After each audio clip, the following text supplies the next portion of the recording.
He put the divorce papers on the table the same morning she got home from the oncologist. Zuri Lennox stood in the doorway of their penthouse, the biopsy results still folded inside her coat pocket, her fingers still numb from clutching the paper in the car the whole ride up Michigan Avenue. She had rehearsed what she would say. She had told herself she would be calm. She had promised herself she would not fall apart in front of him. Then she saw the papers. Kwon Seong-jae was already seated at the dining table, his hands folded, his expression the same flat, controlled stillness he wore in boardrooms and courtrooms and every room where lesser men sweated and begged. He did not stand when she walked in. He did not ask how the appointment went. He simply looked at her and said, "Sit down," and something in Zuri already knew. If you have ever loved someone so completely that you stopped recognizing the shape of your own life without them, if you have ever given a person your years, your silence, your secrets, your body, your future, and then watched that person look at you like a liability they needed to cut before the quarter closed, then you already understand what Zuri felt standing in that doorway. Because the question is not whether Seong-jae was capable of what he did next. The question is whether you would have seen it coming. If this story is already pulling at something inside you, stay with us. Subscribe to the channel so you never miss what comes next, because the story you are about to hear does not go where you think it goes, and neither does Zuri. Hit the like button and drop a comment telling us the city or country where you are watching right now. It means more than you know to see how far this story travels. Now, let's go back to the beginning. Zuri Okonkwo had not planned to fall in love with a man like Kwon Seong-jae. She had planned, if she was honest, to spend her life doing exactly what she was already doing at 27, working 60-hour weeks at a crisis intervention nonprofit on the south side of Chicago, eating cold leftovers at her desk, calling her mother every Sunday, and helping women who had nothing left figure out how to build something from the pieces. That was the plan. That was the life that made sense to her. Seong-jae was not part of any plan she had ever made. She met him through a fundraising dinner she had no business attending. Her supervisor had given her 2 tickets as a thank you for covering 3 back-to-back weekend shifts, and Zuri had brought her college roommate Denise, who spent the first 40 minutes pointing out which men were interesting and which were simply expensive. Denise pointed at Seong-jae and said both. He was across the room, standing near the bar with 2 men who deferred to him the way people defer to someone they owe money to. He was not the tallest person in the room. He was not the loudest. But there was a quality to how he occupied space, a stillness that made everyone around him seem agitated by comparison, that Zuri noticed before she intended to. He noticed her noticing. She looked away. He crossed the room anyway. They talked for 2 hours. Not about the event. Not about money or charity or the social performance of generosity that fundraising dinners were actually about. He asked her what she did, and when she told him, he asked follow-up questions that were specific enough that she understood he was actually listening. He asked what it cost her, the kind of work she did. He asked whether she ever took it home. She said more than she should. He said he respected that. He said most people in his world had learned to stop caring and called it professionalism. She thought he was different from what she had assumed. She was right that he was different from what she's assumed. She was wrong about what the difference was. They dated for 14 months. Seong-jae was attentive in ways that felt deliberate, not romantic exactly, but precise. He remembered what she ordered at restaurants. He showed up to things she mentioned offhandedly and never made a production of it. He was not physically demonstrative in public, which she initially read as privacy and later understood was control. But in private he was warm in a way that surprised her. He made her feel seen, which, after years of pouring herself into other people's crises and coming home to an empty apartment, was a feeling she was dangerously hungry for. She knew who he was. That was the thing she could never fully explain to people later, when they asked how she had not seen the warning signs. She had seen them. She simply believed, with a certainty that felt less like naivety and more like a choice she made with full information, that what she saw in private was more real than what he was in public. She had spent her career watching people with violent histories relearn how to be human. She believed in the possibility of that. She believed in him. They married in a small ceremony in Seoul, where his family was, and a second celebration in Chicago for hers. Her mother wore a pale gold dress and spent the reception looking at Seong-jae with an expression Zuri could never quite decode, not disapproval exactly, but a watchfulness, a waiting. Her mother said afterward that she was happy if Zuri was happy. She said it twice, which meant she was not entirely convinced of either. The first years were not bad. That was what Zuri told herself later, and it was true enough. They were not bad. They were simply a slow narrowing, the kind that happens so gradually that by the time you realize how small the space around you has become, you have already learned to breathe less. Started with her job.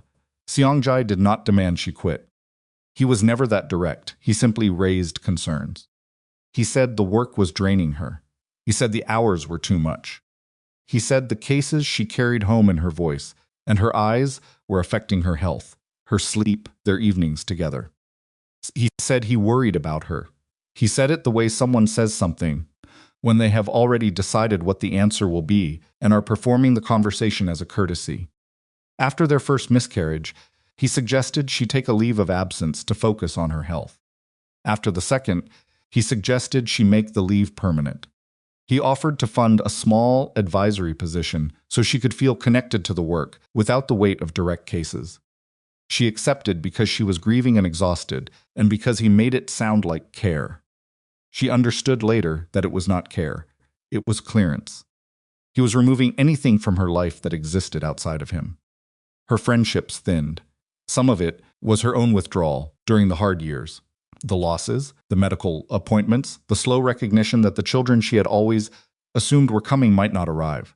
Some of it was Seong-jae's subtle management of her social calendar, his ability to make plans feel inconvenient or poorly timed without ever explicitly forbidding them. Denise eventually stopped calling as often. Zuri told herself people grew apart. She stopped examining it too closely. What remained was the marriage. And the marriage was not nothing. That was also true. There were real moments in 9 years' mornings in hotels in cities she had never expected to see, dinners where Seong-jae said something that reminded her why she had chosen him, stretches of ordinary evenings where he was tired and she was tired, and they sat in the same room with the television on, and she felt, if not happy exactly, then stable, held in place. It was not the life she had imagined, but she had made herself understand that most lives were not what their architects imagined. She had given him her silence, too. She knew about the organization. Not the operational details, he was careful about that, but she knew the shape of it. She had seen enough over 9 years to understand that the hotels and freight companies and waterfront properties were real businesses attached to something larger and darker.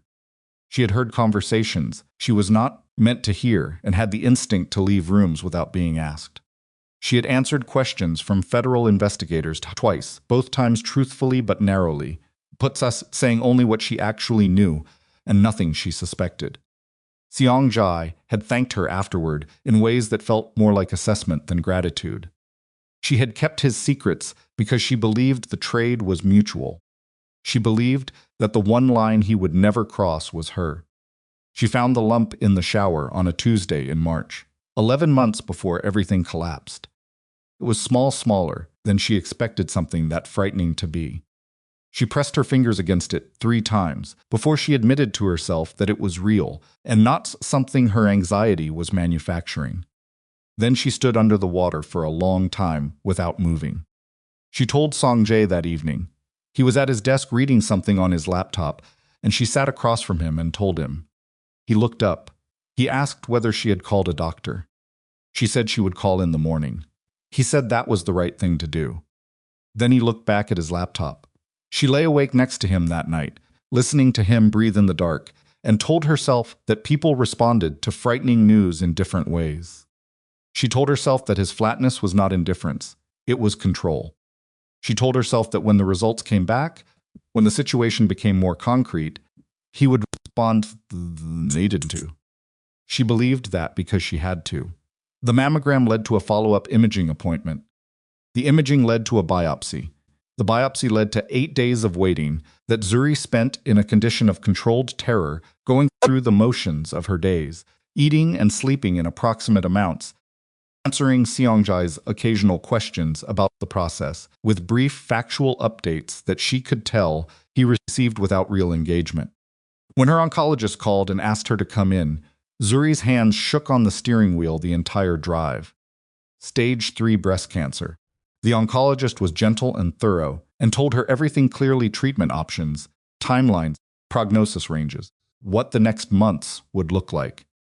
Zuri sat across the desk and heard the words and felt them settle into her body with a heaviness she had not experienced since the second miscarriage. She asked several questions. She took the printed materials. She held herself together through the entire appointment, which was a thing she had learned to do because 9 years of living in careful proximity to danger had taught her that falling apart in front of anyone, including people who meant well, was a kind of exposure she could not afford. She held it together in the elevator, in the parking garage. For most of the drive back, she called Seongjai from the car and said she needed to talk to him when she got home. He said he would be there. He was at the dining table when she walked in. The stillness of him, the folded hands, and on the table where she would have expected to see nothing but the wood grain she had run. Her fingers across 1,000 times. A stack of cut papers with a set of signatures already completed on the bottom. She stood in the doorway, holding the biopsy results inside her coat pocket, and looked at the divorce papers and did not move, for a long moment. "Sit down, Zuri," she sat. He told her he knew about the diagnosis. She did not ask how she had suspected for years that his information networks extended further than she understood, which meant phone calls. She thought were private, were sometimes not. He told her he had made his decision, and he wanted her to understand his reasoning. He said a seriously ill wife was a liability he could not manage. He said it exactly like that. A liability he could not manage. Like she was a property line dispute or an insurance claim. Like 9 years of her life were a line item he was writing off before the fiscal year closed. She asked him whether he understood what he was doing. He said he did. She told him she had given up her career for him. She told him she had survived threats because of him, protected information that could have destroyed him, stood beside him through 2 federal investigations, and the kind of fear that does not leave a body when the danger passes. She told him she had lost 2 pregnancies and had been promised that children were coming, that the timing was simply never right, that he would be ready eventually, and now she was 36 years old, with a stage 3 cancer diagnosis, and the realization landing on her all at once that the timeline he had always been managing was not about readiness. It was about her being replaceable while she was still useful, and disposable the moment she was not. He listened to everything she said. He did not interrupt. When she finished, he told her that he acknowledged her contributions to their life together. He told her that the settlement he was prepared to offer was generous by any standard. He told her she would receive the townhouse on North State Street, a financial settlement in the millions and 12 months of continued medical coverage. He told her he was sorry for her diagnosis. He said it the same way he had looked at his laptop the night she told him about the lump. "This isn't a negotiation," he said. "The papers are already filed." She looked at him across the dining table, the table they had eaten at thousands of times, where she had watched him conduct business and celebrate and sit in silence, and do all the ordinary things that accumulated into a life, and she tried to find something in his face. Not love. She was past expecting love. Just something human. Some crack in the surface where a person lived underneath the control. There was nothing. She signed the papers 3 days later because she had no legal leverage, and because fighting it would cost time and money she did not have with chemotherapy starting in 6 weeks. The divorce was finalized inside 3 weeks. Seongjai's attorneys were efficient. Zuri moved into the townhouse. The first infusion was on a Monday morning in November. She drove herself because there was no one else to ask. Denise would have come. Denise had called when she heard through whatever channel old friends hear things and offered immediately. But Zuri said no. She was not certain why. Pride, partly. The same reflex that had kept her functional through 9 years of a marriage that required her to perform composure as a survival strategy. She had spent so long not falling apart in front of anyone that she did not know anymore how to let someone witness her. She sat in the infusion chair and watched the line run from the bag to the needle in her arm, and she felt the chemical cold enter her vein, and she thought about Seong-jae sitting at his dining table with his hands folded, and she felt the first real anger move through her, not the hot, chaotic anger she had felt standing in the doorway, reading the papers, but something colder and heavier that settled in underneath the fear and the grief and the chemical cold in her arm. She filed it away. She would need it later. 9 months. That was how long it lasted. 9 months during which her hair left her in handfuls. She collected in the shower and deposited in the trash because she could not look at them for long. 9 months during which she learned the specific geometry of nausea, how it arrived without warning and how it had stages, like grief, and how the anticipatory dread of knowing it was coming was sometimes worse than the thing itself.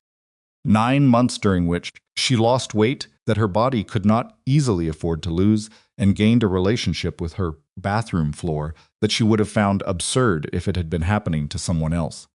Her heart developed an arrhythmia from the treatment drugs. Her kidneys showed stress markers. Her bone marrow struggled.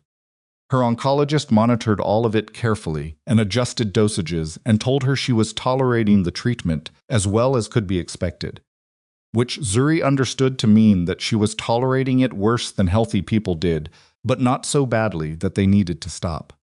She could no longer walk across the townhouse without stopping to rest on some mornings. On the worst day, she moved from the bedroom to the bathroom to the couch and back, and that was all her body would allow. And she lay on the couch in the late afternoon with the Chicago skyline outside the window and watched the light change and breathed. She was alone in a way she had not understood loneliness could be shaped. She managed the medical appointments and the financial paperwork and the legal details of her new life the way she had managed everything for 9 years methodically, without assistance, because that was the muscle she had built. She was good at surviving. She was just not accustomed to surviving things this raw. By month 8, she was skeletal and exhausted, and had aged in ways that startled her when she passed mirrors unexpectedly. By month 9, she had spent most of her settlement on treatment costs that exceeded her 12 months of coverage faster than the oncologist had projected. Then her doctor called and asked her to come in. The tone was careful in a way that medical professionals used when they were about to say something they had rehearsed. Zuri drove to the appointment and sat in the familiar chair across the familiar desk and watched her oncologist set down a folder and fold her hands on top of it and pause, before beginning that pause that doctors took when the sentence that came. Next was going to restructure someone's understanding of what had happened to them. "There's been a discovery at the pathology lab," her oncologist said, and Zuri felt the bottom of something drop out from underneath her, though she could not yet have said what it was. "Your original biopsy sample," her oncologist continued, "was flagged during a routine audit. The sample on record under your name at the time of your diagnosis, Zuri, the markers we based your treatment protocol on, we have reason to believe it may not have been your tissue." The room was very quiet. Zuri sat with that sentence for a long moment. She could hear the building around her, the distant murmur of voices in the corridor, a phone ringing somewhere, the low ambient hum of a medical facility continuing its business while everything inside thought. "What are you telling me?" she said. It was not quite a question. Her oncologist told her. The biopsy sample, cataloged under Zuri's name, had been cross-referenced against a discrepancy flagged by a lab technician during an internal quality audit. The tissue analyzed the tissue that showed stage 3 malignant cancer belonged to another patient, a woman named Maribel Knox. Maribel's sample, cataloged under her own name during the same period, had shown a benign mass. Zuri's actual pathology results had indicated no malignancy, a harmless benign mass, nothing that required treatment. Nothing that required 9 months of chemotherapy and radiation and a slow dismantling of her body from the inside out. Zuri looked at her oncologist. "What happened to the other woman?" she said. "Maribel," her oncologist took a breath. She was told she was healthy, she said. By the time the error was identified, she stopped. She passed away, Zuri said. Yes. The silence in the room was a different kind of silence now. Zuri sat inside it and understood, with the clarity that sometimes comes in the moments when something is too large and too wrong to process emotionally, that the 9 months behind her had not been medicine. They had been something else entirely. She just did not know yet what to call it. The drive home from the oncologist's office took 22 minutes.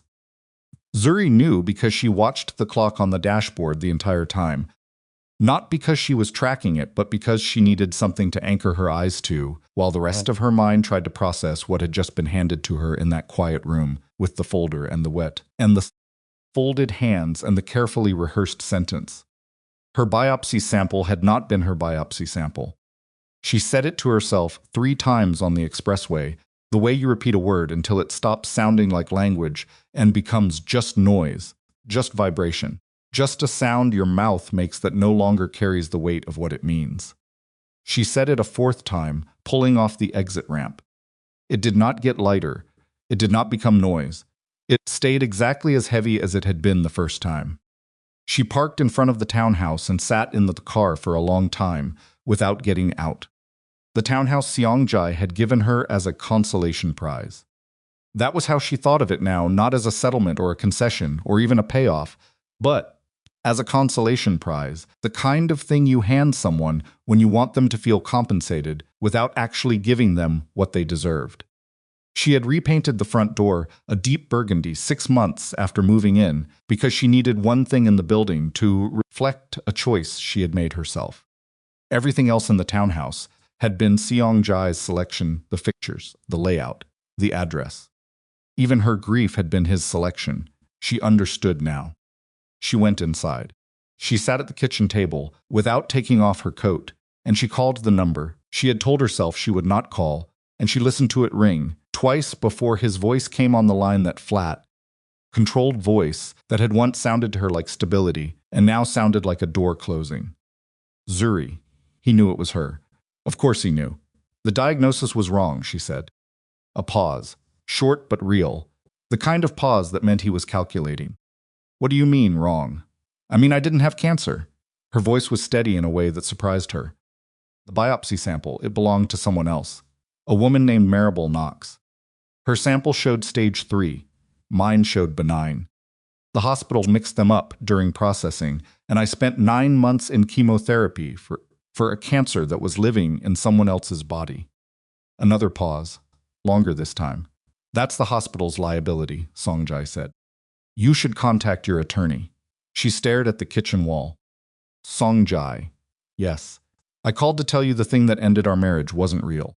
The silence on his end was not the silence of a man being struck by something. It was the silence of a man deciding how much to give away. The diagnosis was real, he said finally. The hospital made an error after the fact. That's not the same thing. I want to hear you say it, she said. I want to hear you say that it changes nothing. It changes nothing, he said. We are divorced, Zuri. The settlement was agreed. What the hospital did or didn't do is between you and them. She had expected it. She had known, in the part of her that had spent 9 years reading his silences, exactly what he would say. She had called not because she believed he would surprise her, but because she needed to hear it directly, without the mediation of attorneys or paperwork. She needed to hear his actual voice say the actual words. It changes nothing. She said, you have a good evening, and she hung up. Then she sat at the kitchen table in her coat for a very long time, and something that had been grief and fear and exhaustion for 9 months began, slowly, at a cellular level, to become something else. The hospital's internal investigation took 11 days. During those 11 days, Zuri received 3 formal letters, 2 calls from hospital administrators, and a visit from a risk management representative named Douglas, who arrived with a legal pad and a practiced expression of institutional sympathy and explained the situation to her using a great many words that meant, in aggregate, we know what happened. We are deeply sorry. And we would very much prefer to discuss a resolution that keeps this from public record. Zuri listened to everything Douglas said. She took notes. She asked clear, Specific questions: what was the chain of custody for the pathology samples? Who handled the intake at the lab? What was the name of the technician assigned to her case? What internal protocols existed, and whether they had been followed? Douglas answered some of her questions and deflected others. He left without a commitment on either side. She called a medical malpractice attorney named Yvette Okafor the following morning. Yvette had a reputation. Zuri had researched carefully. She had handled 3 major hospital liability cases in Illinois in the past 7 years and had settled none of them quietly when her clients had grounds to go to trial. She was 44, small and quick, and she had a way of listening that made Zuri feel, for the first time in 9 months, that someone in a professional capacity was actually hearing what she was saying, rather than managing her. They met in Yvette's downtown office, and Zuri put everything on the table: the original diagnosis, the treatment timeline, the divorce, the current health consequences, the oncologist's disclosure about Maribel Knox. Yvette listened without interrupting. When Zuri finished, Yvette said, "Tell me about the other woman." "She died," Zuri said. "When?" "The hospital wouldn't give me a specific date. But they acknowledged that, by the time the error was discovered, her cancer had reached stage 4. Yvette wrote something. "Because she was told she was healthy." "Yes, while you were told she was sick." "Yes." Yvette set down her pen and looked at Zuri directly. "Your physical condition right now, your heart, your kidneys, your fertility. Has your oncologist put those consequences in writing?" "I have documentation from 3 specialists." "And your records from the treatment period? The infusion logs, the dosage records, everything?" "I have all of it." Yvette looked at her for a moment. "This is going to take time, and it is going to be uncomfortable. The hospital has a legal team that is very good at making cases like this feel smaller than they are and making the people at the center of them feel like they should accept whatever number they're offered and stop." "I know," Zuri said. "They will go through your personal history, your marriage, the divorce. They will try to find ways to characterize you that shift the narrative." "I know that too. Why didn't you get a second opinion during the initial diagnosis period?" The question was not accusatory. It was preparation. Yvette needed to know what the other side would use. Zuri thought about it honestly before answering. "Because I was terrified, and I was alone, and I was trying to handle the immediate reality instead of questioning the foundation of it. And because I trusted the institution." Yvette wrote that down. "All right," she said. "Then let's get to work." The legal process was 18 months of the most grueling administrative endurance Zuri had ever experienced, and she had worked in crisis intervention for 6 years, which meant her baseline for grueling was already set fairly high. There were depositions and discovery requests and document productions and hearings on procedural motions, and the hospital's legal team did exactly what Yvette had predicted. They raised the divorce as a complicating factor, suggested that Zuri's emotional state had been compromised by the marriage's end, implied that her claims about permanent damage were exaggerated by grief and financial motive.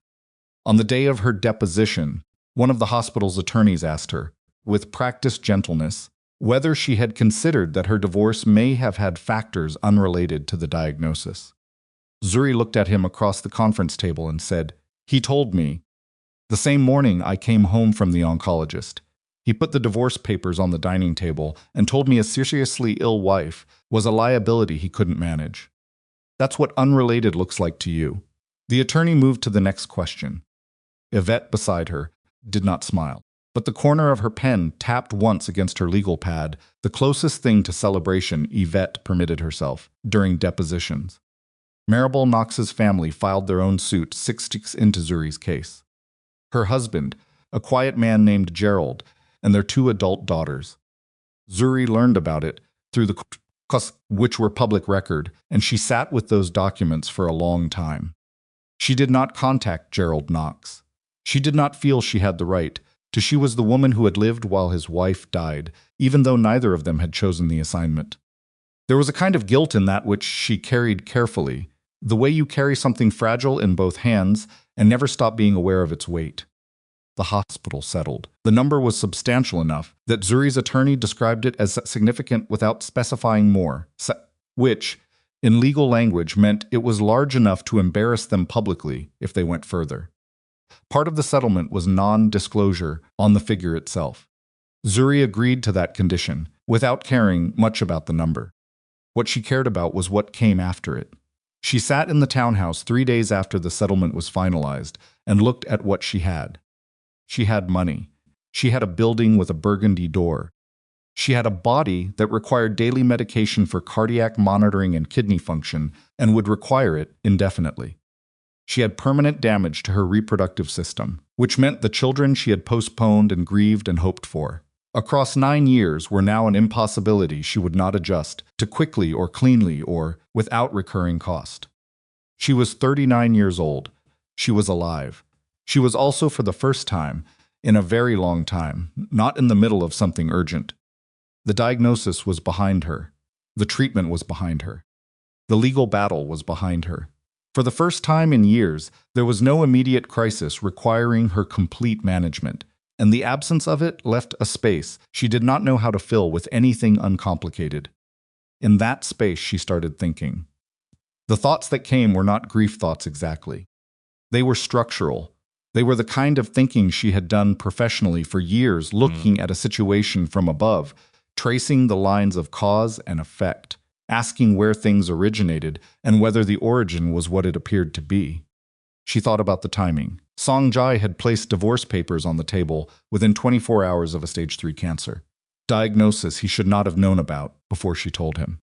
She had assumed at the time that he had access to her phone, or her medical records, through the same networks that gave him access to most things he wanted to know.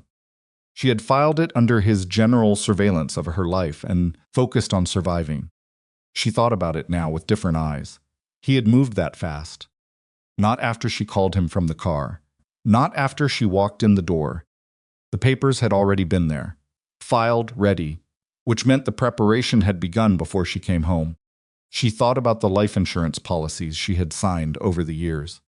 There had been 3 that she knew of, standard policies. She had assumed the kind of financial infrastructure that came with marrying a man who ran multiple corporations and needed everything documented and insured. She had signed where his attorneys indicated and had not examined the documents closely because she had been trusting someone she believed trusted her back. She thought about the timing of those policies. She could not remember exactly when they had been updated last. She thought about the $250,000 that had moved through one of Seongjai's freight company accounts seven months before her diagnosis.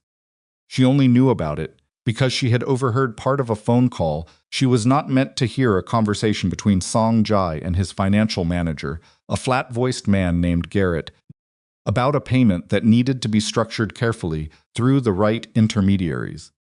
She had not thought about it in years. She thought about it now. She called Merrick Sloan on a Tuesday morning in April. Merrick was a private investigator who had worked, at various points in his career, for federal prosecutors, insurance companies, and 3 different organized crime task forces before going independent. Zuri found him through Yvette, who described him as someone who understood how money moved in ways that most people didn't, and who charged accordingly. He was 51, heavyset, and operated out of an office in Wicker Park that smelled like burnt coffee and old paper. She sat off across from him and told him what she wanted. "My former husband is Kwon Song-jae," she said. "He runs legitimate businesses in Chicago hotels, freight, real estate. He also runs other things. I want to know about the life insurance policies that existed on my life during the marriage. I want to know about their current status.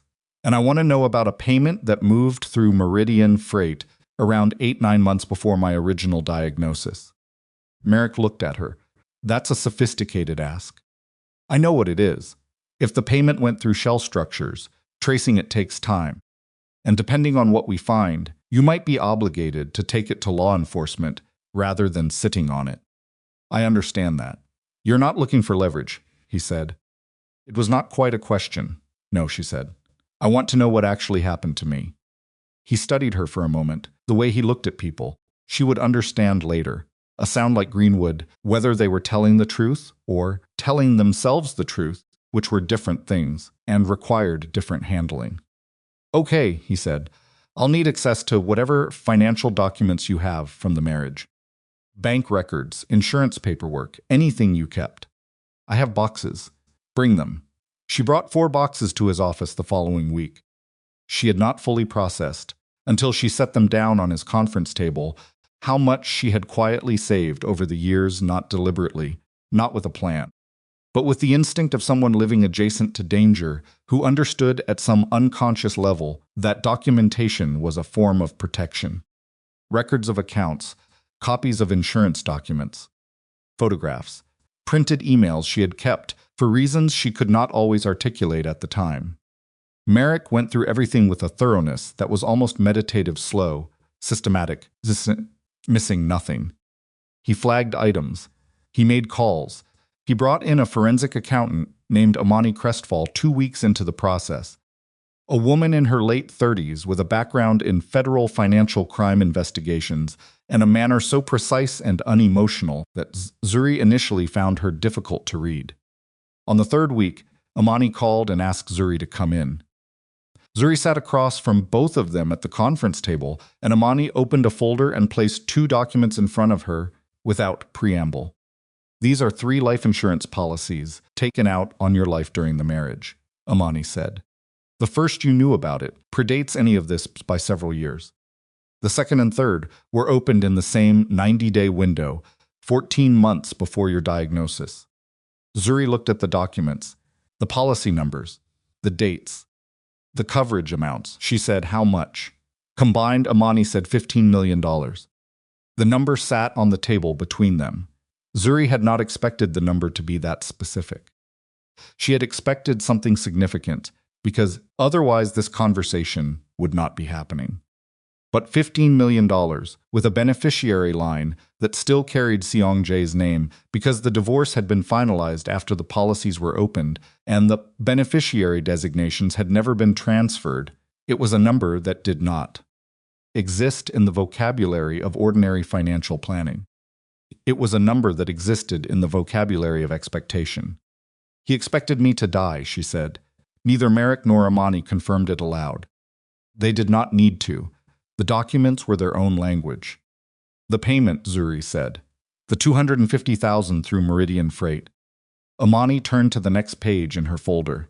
It took time to reconstruct.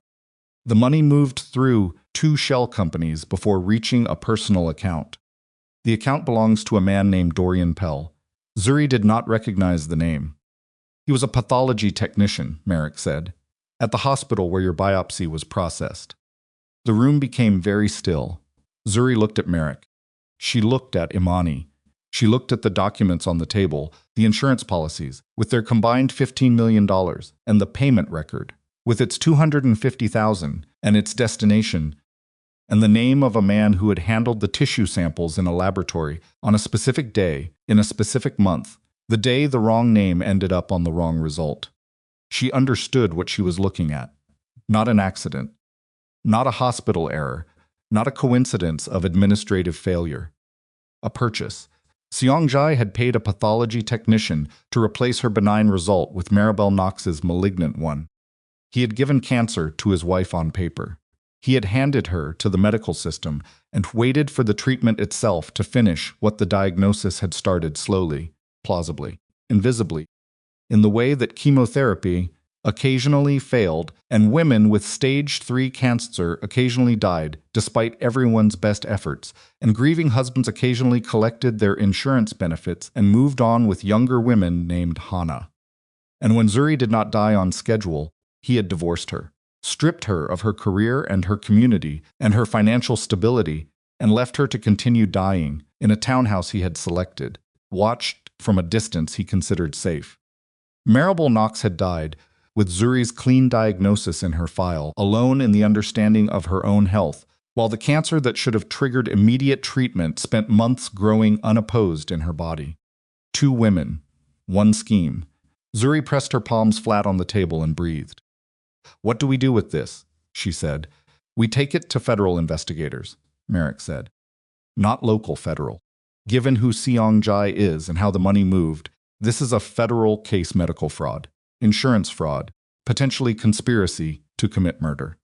We don't approach Dorian Pell, We don't make contact with Songjai. We hand everything we have to the right people, and we let them build from there. He'll know, Zuri said, when they start asking questions. He'll know it came from me. Yes, she looked at the documents. She thought about the woman who had stood in a penthouse doorway 9 months into a cancer diagnosis that was not hers, holding treatment results in her coat pocket, looking at divorce papers on a dining table.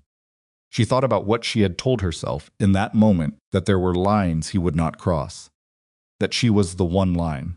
She had been wrong about what the line was. The line was not her. The line was profit. She had been on the wrong side of it since the moment the insurance policies were signed. Set up the meeting, she said. Merrick nodded and reached for his phone. And Zuri sat at the table with $15 million worth of her own life spread in front of her and understood, with the cold clarity of someone who had just seen the full architecture of what had been done to her, that the man who had built it believed she was already too destroyed to dismantle it. He had spent 9 years watching her survive everything he put in front of her. He had not paid close enough attention to what survival had made her. The federal building on South Dearborn was not what Zuri had expected.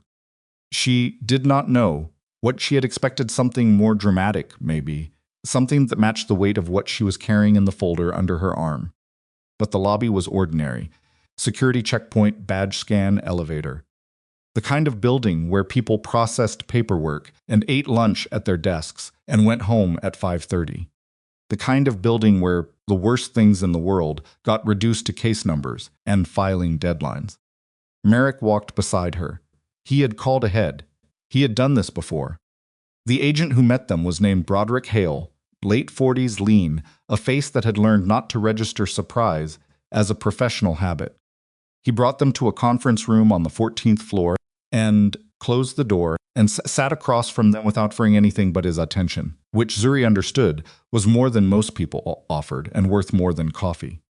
She laid everything on the table: the insurance policies, the combined $15 million, the shell corporations, payment trail to Dorian Pell, the timeline of the biopsy against the timeline of the policies, the divorce papers placed on a dining table 24 hours after a stage 3 diagnosis Songjai should not have known about yet. Maribel Knox's name, her death, the gap between what Maribel was told and what was growing inside her body. During the months she was told she was healthy. Hale looked at each document. He did not rush. He did not perform urgency or sympathy. He read, and he asked occasional questions that were pointed enough that Zuri understood he was not hearing this for the first time in the broadest sense, that whatever Kwon Songjai was, federal investigators had been adjacent to his orbit for a while. When she finished, Hale set the last document down and looked at her. "Ms. Lennox," he said, "I need to ask you something directly." "Go ahead. Is there anything in your history with your former husband, any transaction, any action you took on his behalf, anything you were aware of and did not report that we're going to find when we open this?" Question was clinical. It was also necessary, and she knew it. She thought about the 2 federal interviews during the marriage. The things she had said, which were true. The things she had not volunteered, which were suspicions without documentation. The rooms she had left. The calls she had not listened to past a certain point. "I answered questions from federal investigators twice during the marriage," she said. "I told them what I knew. I didn't speculate beyond what I could verify. There are things I suspected that I couldn't document, and I didn't report those because I couldn't separate them from the general atmosphere of living in that marriage." She paused. "I wasn't his partner in the operational sense. I was his wife, which in his world meant I was an asset he managed." Hale studied her. "Fair enough," he said finally. He told her the next steps were going to move slowly from her perspective and that she needed to be prepared for that. He told her that contact with Songjai during an open investigation was inadvisable. He told her that Dorian Pell, if he was still at the hospital, which Hale's expression suggested, he already knew the answer to, would be a priority. He told her not to discuss the contents of this meeting with anyone outside of Merrick and her attorney. She told him she understood. Walking back to the elevator, Merrick said quietly, "You did well in there." "I didn't do anything," Zuri said. "I just told him what happened." "That's the thing most people can't manage," Merrick said. She went home and waited. Waiting, she discovered, was its own kind of violence. She had spent 9 months in treatment, which was its own form of endurance, the body broken down in controlled increments, the days measured in infusion schedules and blood draws, and the arithmetic of side effects. That had been terrible in ways that were physical, immediate, undeniable. This was different. This was the particular exhaustion of knowing something enormous was moving somewhere beyond your visibility and having no mechanism to accelerate it or steer it or even confirm that it was still moving at all.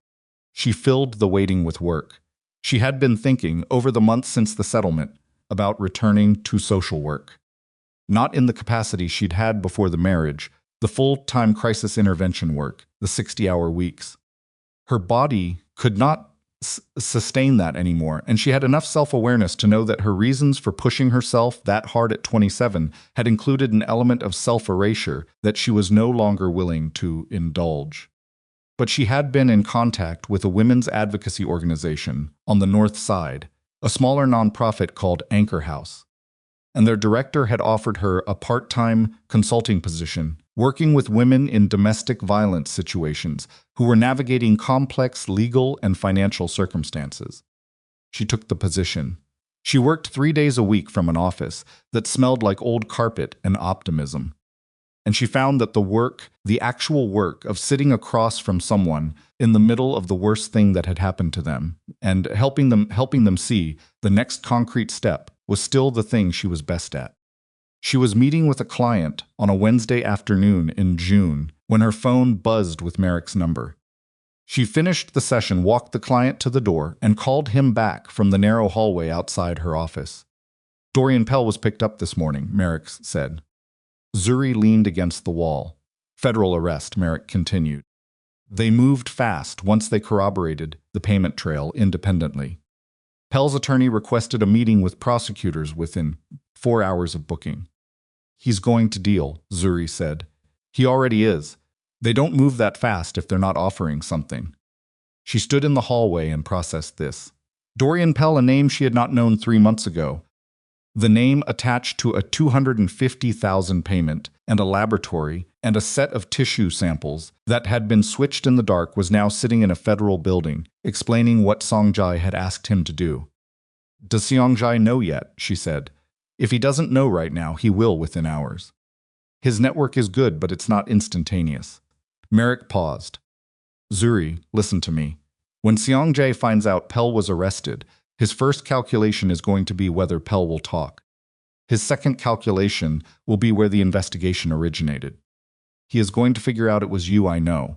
That changes your security situation. I know that too. I want to put someone on the townhouse." She almost said no. The reflex was still there, the same reflex that had kept her from asking Denise to drive her to chemotherapy, the same reflex that had made her sign divorce papers without fighting, because fighting felt like exposure. The reflex that said needing protection was a form of weakness she could not afford. She recognized it for what it was. "Okay," she said. "I'll have someone outside by tonight." She went back to her office and sat at her desk and looked at the case file in front of her, a woman named Priya, 31 years old, 2 children, a husband with connections to local political infrastructure who had made very sure that leaving him felt like an institutional impossibility. Zuri looked at Priya's file and thought about the architecture of systems designed to make certain women feel like they had no exits. Then she closed the file, picked up her coat, and went home to wait for what came next. What came next arrived, faster than she expected, and from a direction she had not anticipated. Imani Crestfall called on a Friday evening while Zuri was eating dinner standing at her kitchen counter, a habit she had developed during treatment. Eating upright because lying down after food had made the nausea worse, a habit that had outlasted the nausea itself. "I need you to come in tomorrow," Imani said. There was a flatness in her voice that was different from her usual professional calm. This was not calm. This was control, applied to something that was not calm underneath it. "What happened?" Zuri said. "I'll show you tomorrow." In person, Zuri set down her fork. Imani, a pause. "There's a problem with the timeline," Imani said. "I found something in the records that it doesn't change the core of what we built." The insurance policies are real. The payment to Pell is real. All of that stands. But there's a layer underneath it that I didn't see the first time, and you need to know about it before Pell's cooperation agreement is finalized. Tell me now. Not on the phone. She barely slept. She was at Merrick's office at 8 the next morning. Amani was already there, her laptop open, 3 separate document windows visible on the screen. She looked like she had not slept either. There was a tight quality around her eyes that Imani usually did not show. Merrick was standing by the window with his coffee, and the way he was standing, not relaxed, not his usual stillness, but held, told Zuri, before anyone said anything, that whatever Imani had found was not a small complication. Imani turned the laptop toward her. "The $250,000 to Dorian Pell," Imani said. "You know that money? We traced it. That's not the problem." She pulled up a second window. "2 weeks ago, I went back into the Meridian Freight accounts for the full 18-month period surrounding your diagnosis. I was looking for any additional payments that might indicate Pell wasn't the only person in this. And I found one. A transaction record. Different account structure. Different amount. $80,000. The recipient account was cleaner than Pell's," Imani said. "It took me longer. The shell layering was more sophisticated. This wasn't Garrett's work. This was someone who understood financial forensics well enough to build against exactly the kind of search I was doing." "Who received it?" Zuri said. Imani looked at her. "The account traces to a holding company that was incorporated in Delaware 18 months before your diagnosis. The beneficial owner of that holding company—" Imani stopped for a half second. The briefest interruption in her professional delivery is a woman named Su-Ah Kwan. Zuri stared at the screen. Su-Ah Kwan was Songjai's younger sister. Zuri had met her 12 times over 9 years, at family gatherings in Chicago and Seoul, at 2 of Songjai's business celebrations. Su-Ah was 38, worked in healthcare consulting, and had always treated Zuri with a politeness so precise it communicated nothing. Not warmth, not hostility, just surface. Zuri had read it over the years as Su-Ah's general style, someone who kept everyone at the same careful distance. She understood now that it had not been Su-Ah's style. It had been Su-Ah's knowledge. "What did the money pay for?" Zuri said. Her voice was very even. She was aware of keeping it even. "We don't know the specific service yet," Imani said. "Given the timing and the amount, this went through 12 days before your biopsy appointment." "She set it up," Zuri said. "She works in healthcare consulting. She knew how the pathology system processed samples. She would have known which lab, which protocols, where the vulnerabilities were." The room was quiet. Merrick set down his coffee. "It means Dorian Pell may not have been Seongjai's direct contact." Zuri looked at him. "If Su-Ah was the operational layer," Merrick said carefully, "then Pell may have dealt primarily with her. Which means his cooperation agreement, whatever he's telling prosecutors about who paid him and who gave him instructions, may not lead directly to Seongjai." The architecture of what she was hearing assembled itself in front of her with a horrible clarity. Seongjai had not just paid a technician to switch samples. He had built a layer between himself and the switch. A human layer. His own sister, someone who understood medical infrastructure, who could approach a hospital employee through channels that looked like healthcare consulting, who could make the initial contact and deliver the initial payment through structures that pointed away from Seongjai's own financial accounts. If Dorian Pell described his contact to federal prosecutors, he would describe Su-Ah, not Songjai, and Songjai's attorneys would use that. They would argue that Su-Ah had acted independently, that Seongjai had known nothing about the biopsy manipulation, had taken no role in planning it, had been as deceived as anyone. They would point to the insurance policies and call them routine financial planning. They would point to the divorce and call it a painful personal decision made in response to a medical diagnosis he had believed was genuine. They would construct a version of events in which Kwon Seongjai was a man who had lost his wife to cancer, processed that loss badly, made the wrong decision in walking away from the marriage, and was now being scapegoated by a bitter ex-wife and a sister whose choices he was being held accountable for. They would make him a grieving man. They would make Zuri the villain of her own destruction. She stood up and walked to the window. Chicago was doing what Chicago did in June sky that couldn't decide between blue and gray. The lake visible between buildings at the far end of the street. The city moving through its ordinary Friday with the indifference cities maintained toward individual catastrophe. Hale needs to know about this immediately, she said. I already sent him a summary this morning, Imani said. He's aware, and he said the investigation is ongoing, and he can't discuss active strategy, which means he's recalibrating. Zuri pressed 2 fingers against the glass. The glass was cold despite the season. She said, mostly to herself. She sat across from me at their mother's birthday dinner, 2 years before all of this happened. She asked me what neighborhood in Seoul I had enjoyed most on our first trip together. She listened to the answer. She turned from the window. Was any of it real, she said. 9 years, any piece of it. The question was not directed at Merrick or Imani. They knew that. Neither of them answered it. Hale called her directly on Monday morning. She sat at the kitchen table with her second cup of coffee going cold beside her and listened while he explained, in measured federal language, that Dorian Pell's cooperation agreement was structurally intact, but that the evidentiary picture had developed in ways that required additional investigative work. He did not tell her about Sua. She understood that that what Imani had found was inside the investigation's knowledge and could not be discussed with her as a witness. He told her to be patient. He told her the case was not compromised. He told her Songjai's attorneys had filed a motion 2 days ago, alleging that the investigation had been initiated through improperly obtained private financial records, a procedural challenge designed to delay and complicate the discovery process. She asked how long the challenge would take to resolve. He said probably 60 days. 60 days during which the case could not move forward aggressively. 60 days during which Seongjai's attorneys could prepare, reorganize, and work on whatever additional insulation they planned to build around their client. 60 days during which Dorian Pell sat in a holding pattern, and Sua remained, as far as Zuri knew, unconsulted and uncharged. She thanked Hale and hung up. She called Yvette. Yvette answered on the second ring, which meant she had been expecting the call. You heard about the motion, Yvette said. Yes, it's a delay tactic. The records were obtained legitimately. Imani worked from documents you owned from the marriage and public financial filings.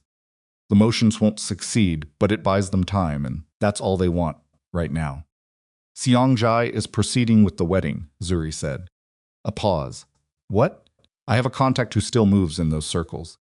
Not a friend, someone who knew both of us. She sent me a message yesterday. Seongjai and Hannah Virel are proceeding with the wedding. They've booked the Carrington Hotel, 2 weeks from Saturday. Yvette was quiet for a moment. He knows about the investigation. Of course he knows, and he's proceeding anyway. Because he's convinced it won't land, Zuri said. He has the procedural motion slowing things down. He has Sua as the buffer between him and Dorian.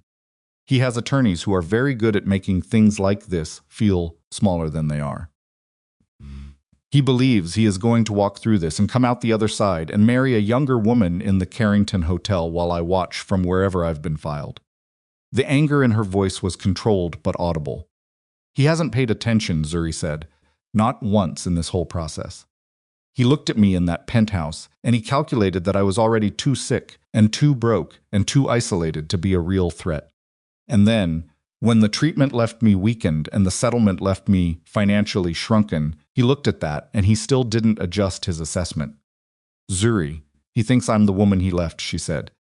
He doesn't understand yet that she's gone. Yvette was quiet for a moment. Then she said, There's something I need to tell you. I've been sitting on it because I wasn't sure about the timing. Tell me. I have a contact at the hospital, not inside the legal team, someone in administration who is peripherally involved in the internal investigation. She told me last week that the hospital's own review of the biopsy incident identified a detail that didn't make it into the public settlement documentation. Zuri waited. The sample switch, Yvette said. The way the hospital described it publicly was as a labeling error during processing. But internally, their review found something different. The switch didn't happen during processing. What does that mean? It means it happened before processing. The sample Dorian Pell received under your name was already mislabeled when it arrived at the lab. The switch happened at intake, which is a different point in the chain, handled set of personnel with different access protocols. Zuri felt the breath move out of her slowly. That's not a processing error, she said. No, Yvette said. A processing error is something that happens in the lab between receiving and analyzing. What the internal review found is that the mislabeling existed before the sample reached Dorian Pell, which means Dorian Pell may not have been where the switch happened. The implication settled into Zuri's like something physical, like the chemical cold of an infusion line, moving through her from the point of entry and spreading outward. If the switch happened at intake, she said slowly, then the person who made it wasn't Dorian Pell. Dorian Pell was paid, Yvette said. That's real. The money moved. He received it. But what he was paid to do may be different from what Sungjai's attorneys will argue he was paid to do. Or it may mean there was someone else in the chain whose role hasn't been identified yet. Zuri put her hand flat on the kitchen table. There's another person, she said. Possibly. And if the federal investigation is focused on Dorian Pell and Sa'a as the operational layer, they may not be looking at intake. I don't know what they're looking at, Yvette said carefully. I know what my contact told me. Zuri sat with that. The architecture she had thought she understood Seongjai, Su'a, Dorian Pell, the payment. The switch was not what she had thought it was. It was deeper, more constructed, more people, more layers, more deliberate engineering of something that was supposed to look, if it was ever examined, like a cascade of ordinary human errors in a busy medical system. She thought about Maribel Knox. She thought about Gerald Knox and his 2 daughters. She thought about Maribel sitting in a doctor's office and being told her biopsy showed nothing concerning, being sent home with a clean diagnosis, while the cancer the biopsy had actually found was growing inside her without treatment, without intervention, without anyone fighting it. Maribel had trusted the system too. Zuri pushed back from the table and stood up. I need to talk to Hale, she said. Zuri, you can't tell him where this came from. My contact. I'm not going to tell him where it came from, she said. I'm going to tell him I want a meeting and that I have information relevant to the intake process at the hospital during the period of my biopsy, and I'm going to let him decide what to do with it. A pause. Be careful, Yvette said. If this investigation has more layers than we know, and Songjai has people inside it not Hale, I don't mean Hale, but somewhere in the support structure, then, the more you surface, the more visible you become. I've been visible since the day I walked into Merrick's office, Zuri said. Songjai already knows it was me. Being careful at this point means being thorough, not being quiet. She ended the call. She stood in her kitchen, with the June light coming through the window, the cold coffee on the table, and the understanding settling into her with a weight that was not despair, but something harder and colder than determination, that the case she had brought to federal investigators was not the case she had thought it was. It was bigger. It was more buried. There were people in it she had not yet identified, and Seongjai's attorneys were 60 days ahead of her in understanding its shape. And the man himself was booking a ballroom at the Carrington Hotel, with the confidence of someone who believed the woman he had tried to erase was still buried somewhere under the damage he had done to her. She thought about the version of herself that had signed those divorce papers at the kitchen table. She thought about the version of herself that had driven alone to chemotherapy. She thought about the version of herself that had stood in front of mirrors in the worst months and not recognized the person looking back. That woman was gone. What remained was someone Seongjai had never actually met, someone built entirely from what he had put her through, someone who understood systems and patience and the specific geometry of surviving something that was designed to kill you without leaving fingerprints. She picked up her phone and called Hale's direct line. He answered on the 3rd ring. I need a meeting, she said. There's something in the intake chain at the hospital you may not have looked at yet, and I think it changes the picture of who was where in this. A silence on his end. Then can you be here at 2? Yes, she said. She put down the phone, picked up her coat, and walked out the burgundy door into the pale June morning, moving toward the thing that Seongjai had never once believed she was capable of. Hale's office was on the 14th floor, and the view from his window faced south, which meant on a clear day you could see the lake and the museum campus, and the thin gray, the city stopped, and the water began. Zuri was not looking at the view. She was sitting across from Hale with her hands flat on the conference table and watching his face while he read the summary. Amani had prepared the intake chain analysis, the timeline discrepancy, the detail about where the sample mislabeling had originated. He read the way he did everything, without hurrying, without performing reaction. When he finished, he set the pages down and looked at her. "Where did this come from?" he said. "I can't tell you the source directly. But the information is accurate, and you can verify it independently through the hospital's internal review documentation. That review exists. It was not made public as part of the settlement." Hale studied her. "You understand that if this changes the evidentiary picture materially, Pelt's cooperation agreement may need to be renegotiated." "I understand that. And if there's someone in the intake chain we haven't identified, and that person has any connection to Seongjai's organization, it becomes a more complex case to prosecute." "More complex doesn't mean unprosecutable," she said. He looked at her for a moment. "No," he said, "it doesn't." He told her he would look into it. He told her to go home. She went home and waited again. 3 days later, Merrick called at 6 in the morning, which was not a time Merrick called unless something had moved. "They arrested Sua Kwon overnight," he said. Zuri sat up in the dark. "Financial conspiracy charges for now," Merrick said. "Wire fraud, money laundering related to the payment structure. They're holding her pending arraignment. She'll lawyer up immediately." Already done. She had representation on site within 2 hours, which means the attorney was on retainer for exactly this situation. Seongjai prepared for this. He prepared for Sua getting arrested, Zuri said. Which means he prepared for her to absorb it. That's the working assumption. The question is whether Sua's personal exposure is enough to make her talk, or whether her loyalty to her brother is more durable than the charges. Zuri knew the answer to that without Merrick having to finish the implication. Sua Kwon had been raised in the same architecture that had produced Seongjai, the same understanding of how loyalty functioned in their family, what it cost and what it bought. Sua had sat across from Zuri at a birthday dinner and asked polite questions about Seoul while knowing exactly what had been arranged. That was not the behavior of someone whose loyalty was fragile. "They need to find the intake person," Zuri said. "Hale's team is working the hospital employment records from that period. It takes time, there's a lot of personnel, and whoever it was may not be there anymore. Seongjai would have made sure they weren't there anymore," she said. "He would have had them removed from the situation well before any of this surfaced." A pause. "That's what they're finding," Merrick said. "There was a lab intake coordinator who left the hospital 4 months after your biopsy. Voluntary resignation, clean exit, no disciplinary record. She moved out of Illinois within 6 weeks. Where? They're working on it." She pressed her thumb against her sternum. Her heart was doing the irregular thing it sometimes did in the arrhythmia that her cardiologist had described as manageable. But that felt, when it happened, like something inside her chest was losing its timing, forgetting the rhythm it was supposed to maintain.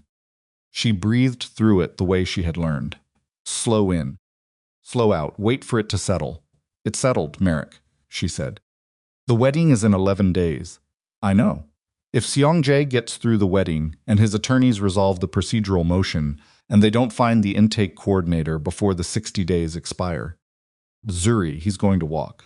They're going to build a version where Sua acted alone, where Pel's testimony is self-serving fabrication, where the insurance policies are boring financial documents, and he is going to walk out of this, and I am going to have spent 2 years of my life on something that made him more careful else. Hale is not going to let that happen. Hale is one agent with a 60-day procedural delay and a key witness who's probably going to take a plea that keeps Seongjai's name in the middle distance," she said. "I'm not criticizing Hale. I'm describing the situation as it is." Merrick was quiet for a moment. "What are you thinking?" he said. "I'm thinking that the intake coordinator has a name," Zuri said. "And if she left Illinois voluntarily and cleanly, She didn't do it because she was afraid of federal investigators. She did it because Seongjai gave her a reason to leave and a place to land. Zuri, I'm not going to approach her. I'm not going to do anything that compromises the case or gives his attorneys ammunition. I'm just telling you what I'm thinking. Then, I'll tell you what I'm thinking, Merrick said. I have a contact who has been independently tracking the employment movement of a woman named Celestine Marsh, who left the hospital's pathology intake division in the period we're discussing and currently lives in Memphis under her maiden name. I have not shared this with Hale yet, because I wanted to speak to you first. The name hit the air between them and settled Celestine Marsh. Give it to Hale, Zuri said immediately. To right now. I'm calling him after this. Good. She ended the call and sat in the dark bedroom with her hand over her sternum and her heart doing its imperfect work inside her chest, and she thought about 11 days. The next 11 days moved the way things moved when they were simultaneously too fast and not fast enough federal investigators in Memphis locating Celestine Marsh and bringing her in for questioning, a process that Zuri knew was happening only because Merrick had a contact inside the support staff who communicated in careful fragments. Hale called her once, during that period, not to share information, but to ask a clarifying question about the timing of a specific conversation she had referenced in her original meeting with him. And the question was precise enough that she understood they were building something. On day 9, Yvette called. Celestine Marsh accepted a proffer agreement, Yvette said. She's cooperating. Zuri was standing in her office at Anchor House. She sat down. She was the intake point, Yvette said. She received the samples under both names and made the switch before they were logged into the system. She's prepared to testify that she was approached through an intermediary, not Sue Ah directly. A third party who she later identified as working for Seongjai's organization and paid $60,000 to make the switch and leave her position. The $80,000 went to the holding company, Zuri said. The holding company paid her $60,000 and kept $20,000. That's the working assumption. And the intermediary, identified. Former employee of Meridian Freight, he's been located.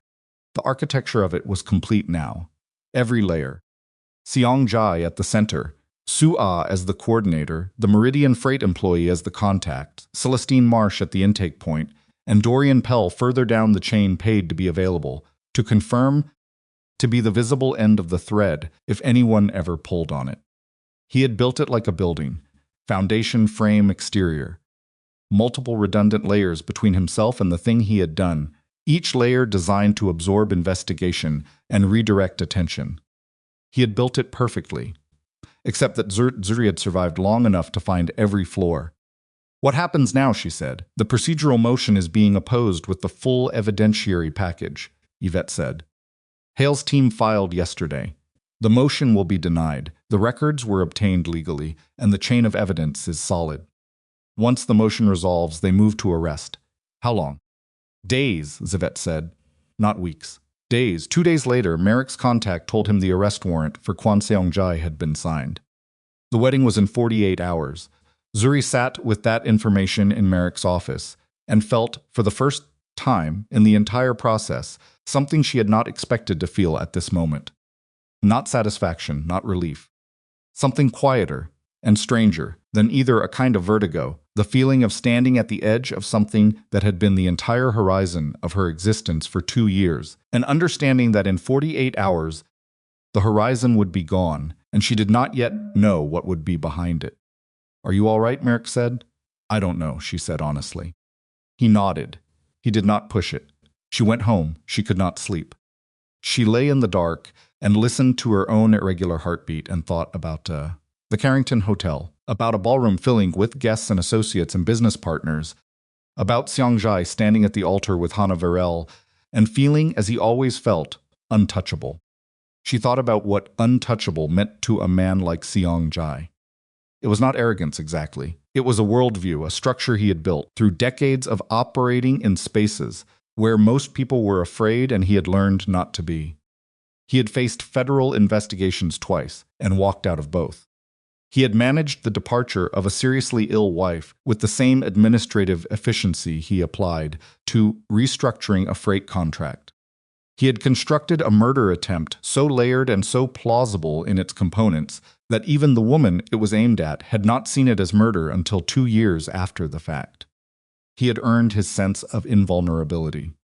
That was the part that had taken Zuri the longest to understand, not that he was wrong about his own power, but that he had encountered it so consistently confirmed that he had stopped accounting for variables he had already assessed and dismissed. He had assessed Zuri and dismissed her. That was the variable. She fell asleep near dawn and woke 2 hours later to her phone ringing. It was a number she did not recognize. She almost did not answer. Then something, the specific quality of the morning, the specific feeling of the 2 years behind her made her pick up. "Is this Zuri Lennox?" A woman's voice, careful, not aggressive. "Who is this?" A pause. "My name is Hannah Virel." The room became very still. Zuri sat up slowly. "Why are you calling me?" "Because I need to know," Hannah said. "Before tomorrow. I need to know if what I've been told is true." Zuri looked at the window. The morning was gray, the kind of Chicago gray that was not threatening but absolute, a sky that had made a decision. "What have you been told?" she said. That's Songjai. Hannah stopped. Started again. "Someone contacted me 3 days ago. Someone I don't know. They sent me documents. Insurance policies. Transaction records, a name Dorian Pell, and a woman named Maribel Knox." Zuri was very still. "I need to know if it's real," Hannah said. "Because I have been telling myself for 3 days that it isn't. That you manufactured this. That you're doing exactly what his attorneys said you were doing. And I keep reading the documents again, and I can't." Her voice broke slightly, and then recovered. "I can't find the place where they're fabricated." Zuri thought about hanging up. She thought about what Yvette would say, what Hale would say, about contact with someone in Seongjai's immediate circle 48 hours before an arrest. She thought about Hannah Virel, who was 31 years old and had apparently been spending 3 days reading documents about what the man she was about to marry had done to his previous wife. "Where are you right now?" Zuri said.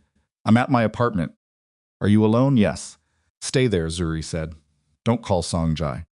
Don't tell anyone you called me. Can you do that?" A pause. "Yes, then I'm going to answer your question," Zuri said. "And I need you to listen to all of it." She told Hannah everything. Not the legal strategy, not the investigative details that could compromise what was coming, but the factual core of it, the biopsy, the insurance policies, the payment to Dorian Pell, what the payment had purchased, what Maribel Knox had died not knowing, what 9 months of chemotherapy had done to a body that had never needed it. She told it without dramatics, without trying to frighten Hannah or leverage her or recruit her. She told it the way she had told it to Hale and Yvette and Merrick, factually, completely, in the order it happened. When she finished, the line was quiet for a long time. "He told me you were unstable," Hannah said finally. Her voice was different now, not broken. Something had closed in it. "He told me the investigation was harassment from a vindictive ex-wife who couldn't accept the divorce." "I know what he told you," Zuri said. "I believed him." "I know that too." Another silence. "I was the next one," Hannah said. It was not a question. Zuri did not answer that directly. "I think you should leave the city for a few days," she said carefully. "I think you should do it today. And I think you should tell a close friend or family member where you are." She could hear Hannah breathing on the other end of the line. "Okay," Hannah said. Just that, quiet and certain and final. They hung up. Zuri put the phone down on the bedside table and sat for a moment in the gray morning light and thought about what it meant that Seongjai had kept building. After the divorce, after the chemotherapy, after Maribel's death, after the settlement, after Zuri had walked into a federal building with a folder of documents through all of it, he had kept building. Another woman, another future, another structure inside which he would be central and protected and served. He did not know how to stop. The arrest happened the following afternoon. Zuri was not there. She was at Anchor House, sitting across from a client named Fatima, who was 47 years old and had spent 12 years in a marriage that had cost her most of what she had started with and was now trying to understand what remained. Zuri was listening to Fatima describe the financial situation her husband had left her in accounts she hadn't known existed. Debts, in her name, for things she had never purchased, a credit history that looked nothing like her actual life. Her phone buzzed on the desk. She turned it face down without looking at it. She stayed with Fatima. When the session ended and she walked Fatima to the door and came back to her desk, she turned the phone over. 7 messages. Merrick, Yvette. A number she did not recognize that had not left a voicemail. A news alert from a Chicago Tribune notification she had never disabled. Kwon Songjai, Chicago businessman, arrested at Carrington Hotel amid federal investigation. She sat down. She read the alert twice. Then she set the phone down and looked at the window of her small office, the view of the side street, a parked delivery truck, a woman walking a dog in the gray afternoon.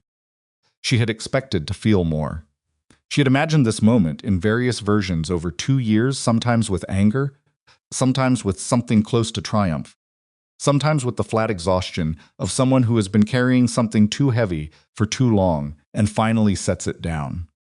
She had not imagined this the quiet, the ordinary afternoon continuing around her. The delivery truck, the dog. She called Merrick. He was at the venue, Merrick said. Guests were already inside. Hale's team waited until he was in the building. They wanted witnesses. They wanted the public nature of it documented. He was approached in the main corridor outside the ballroom. How did he react? Quiet, Merrick said. That's what the contact told me. He went quiet. Didn't argue, didn't run.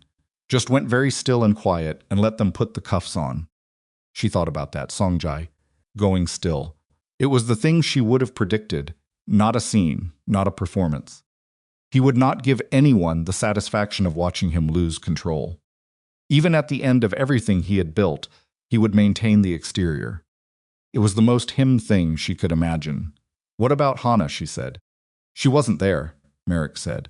The wedding coordinator told a reporter she had communicated through her representative that she would not be attending. No further statement. Zuri closed her eyes for a moment. Good. The charges, she said. Full package, Merrick said. Conspiracy to commit murder, insurance fraud, medical record manipulation, racketeering, wire fraud. They filed everything at once. Hale didn't want anything left on the table that could be pled down later. She thought about Dorian Pell in his holding arrangement, finally useful. She thought about Celestine Marsh in Memphis, sitting across from federal prosecutors and describing the morning she had switched 2 samples and walked away from a hospital job she had held for 4 years. She thought about Sua in a holding facility, calculating whether her brother's protection was worth what she was being asked to carry. She thought about Maribel Knox. She thought about Maribel more than she thought about any of the rest of it. More than she thought about Seong Jai, more than she thought about her own damaged heart and kidneys and the children she would never have. Maribel was the weight that did not diminish the woman who had gone home from a doctor's appointment believing she was healthy, who had lived her ordinary life and made her ordinary plans while the cancer the system had wrongly told her wasn't there, continued its work.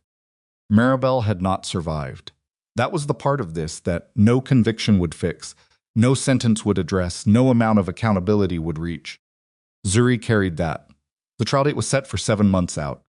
Those 7 months were their own kind of endurance, a legal process she participated in from the witness side, which meant preparing with Yvette, reviewing her testimony, understanding how Songjai's defense would approach her on the stand, and building, in the quiet of her evenings, the language she would need to describe 9 months of unnecessary treatment to 12 people who had not been there. She thought about the language carefully. She did not want to perform suffering. She did not want to translate her experience into something palatable or narratively convenient for a courtroom. She wanted to describe it the way it had actually been, the specific sensory reality of it. The nausea and the weakness, and the hair in the shower drain, and the morning she had crawled from her bedroom to the bathroom, because her legs would not reliably carry her, and she had sat on the bathroom floor and understood, without drama, that she was closer to the edge of what her body could sustain than she had ever been. She wanted 12 people to be in that bathroom with her. Because that bathroom, not the dining table with the divorce papers, not the federal building with the documents, not the courtroom, with its language and its procedures, that bathroom was where Seong Jai's plan had been most fully realized. That was where the thing he had engineered had lived most completely in her body. He deserved to have 12 strangers understand exactly where they were being asked to make a judgment. The morning she was scheduled to testify, she woke at 4 and could not go back to sleep. She lay in the dark and listened to her heart, the familiar, imperfect rhythm. The occasional skip that her cardiologist had told her was unlikely to worsen, but would probably never fully resolve. She had made a kind of peace with her heart's irregularity. It was honest, at least. It did not pretend to a steadiness it did not have. She got up at 5 and made coffee and sat at the kitchen table, the same table where she had sat in her coat and called Seong Jai to tell him the diagnosis was wrong. The same table, different woman. She wore a gray suit to the courthouse. Not because she had calculated it strategically, not as a performance of grief or credibility or anything curated. She wore it because it was what she had reached for in the closet, and because Gray felt honest that morning. Honest about the weather, which was the flat winter gray of Chicago in February. Honest about what she was walking into, which was not triumph and not defeat, but something more complicated, a room full of people who needed to hear what had happened and decide what it meant. Yvette met her outside the courtroom. "Ready," Yvette said. It was not quite a question. "I don't know," Zuri said. Again, it was still the most honest answer she had. She walked through the doors. Song Jai was at the defense table. He was wearing a dark suit, and his hair was shorter than she remembered, and he looked. She searched for the word as she walked to the stand and was sworn in and sat and arranged her hands in her lap. He looked like himself. Still, controlled, the same flat quality she had read as stability once, and now recognized as the absence of anything that could be moved. He looked at her when she sat down. She looked back. She did not look away first. The prosecutor, a woman named Asha Delgado, who had the kind of voice that filled a room without effort, began with the foundational questions. Name, background, relationship to the defendant, timeline of the marriage. Zuri answered each question directly, without elaboration beyond what was asked. She had learned over 2 years of legal process that the discipline of saying exactly what was true, and nothing additional, was its own form of power. Then Asha said, "Miss Lennox, please describe for the jury what happened when you returned home from your oncologist's appointment on the day of your diagnosis." And Zuri took one breath and began. She described the penthouse, the dining table, the papers, Song Jai's hands folded. The sentence, "A seriously ill wife is a liability I can't manage." She described his voice not raised, not cold exactly, but decided. The voice of someone who had already moved past the moment they were in and was operating from a position 3 steps ahead. She described calling him from the townhouse after learning the diagnosis was false. She described the silence before he answered. She described it changes nothing. Then Asha said, "Ms. Lennox, I want to ask you about the treatment period. Can you describe for the jury what the 9 months of chemotherapy and radiation were like?" Seong Jai's lead attorney, a man named Barrett Voss, expensive and precise, shifted slightly at the defense table. Zuri looked at the jury. She described the bathroom floor. She described it exactly as it had been, the cold of the tile, the way the light came under the door from the bedroom, the specific quality of understanding that her body was failing in increments and that there was no one in the building with her, and no one she was willing to call, because the reflex of not falling apart in front of anyone had outlasted every relationship she might have called on. She described the hair in the shower drain. She described the moment her oncologist had told her the cardiac monitoring results showed permanent changes. She described the appointment with the specialist who had explained, in careful language, that the damage to her reproductive system was not reversible. She described what it meant to be 36 years old and understand that the children she had lost twice through miscarriage and postponed through a decade of a marriage with no right timing were now simply gone. Not postponed, gone. A door that had been closed and would not open again. The courtroom was very quiet. She looked at Seong Jai when she said that last part. Not for effect. Not because she wanted him to feel something she wasn't sure he was capable of feeling. She looked at him because she wanted him to exist in the same room as the truth of what he had done, fully present with her in it, unable to manage it from 3 steps ahead. For the first time, something moved in his face. Not remorse. She would not give him remorse she did not believe he felt. But something. A flicker of something that was perhaps the closest approximation his particular internal architecture could produce to the recognition that the thing he had engineered had been real, had lived in a real body, had cost a real person things that did not get returned. Then Barrett Voss stood for cross-examination, and the next 3 hours were the most technically demanding thing Zuri had done in 2 years of technically demanding work. Voss was skilled, and he was not unkind in his approach, which she understood was a strategic choice. A hostile cross-examination of a woman describing chemotherapy damage would alienate the jury, and he knew it. Instead, he was measured. He challenged the connection between Songjai specifically and the biopsy manipulation. He raised the cooperation agreement with Dorian Pell and questioned its reliability. He asked about her financial settlement from the hospital and how it had funded the private investigation. He asked whether the timing of the insurance policies could be explained by Songjai's general financial practice of comprehensively insuring his assets. He called her a grieving woman. Carefully, he phrased it as concern. She answered every question directly. Yeah. When he suggested the investigation had been driven by personal grievance rather than objective evidence, she said, I brought documented evidence to federal investigators, and they built a case from it. The evidence determined the investigation, not the other way around. When he suggested her emotional state during the treatment period might have affected her interpretation of events, she said, my interpretation of a $250,000 payment from my former husband's freight company to the pathology technician who handled my biopsy isn't an emotional interpretation. Splitting. When he asked whether she had considered that Songjai might have genuinely believed her diagnosis was terminal and made a painful but human decision to end the marriage, she looked at him for a moment and said, when he told me a seriously ill wife was a liability he couldn't manage. Those are not the words of a man making a painful human decision. Voss moved on. When Asha stood for redirect, she asked one question.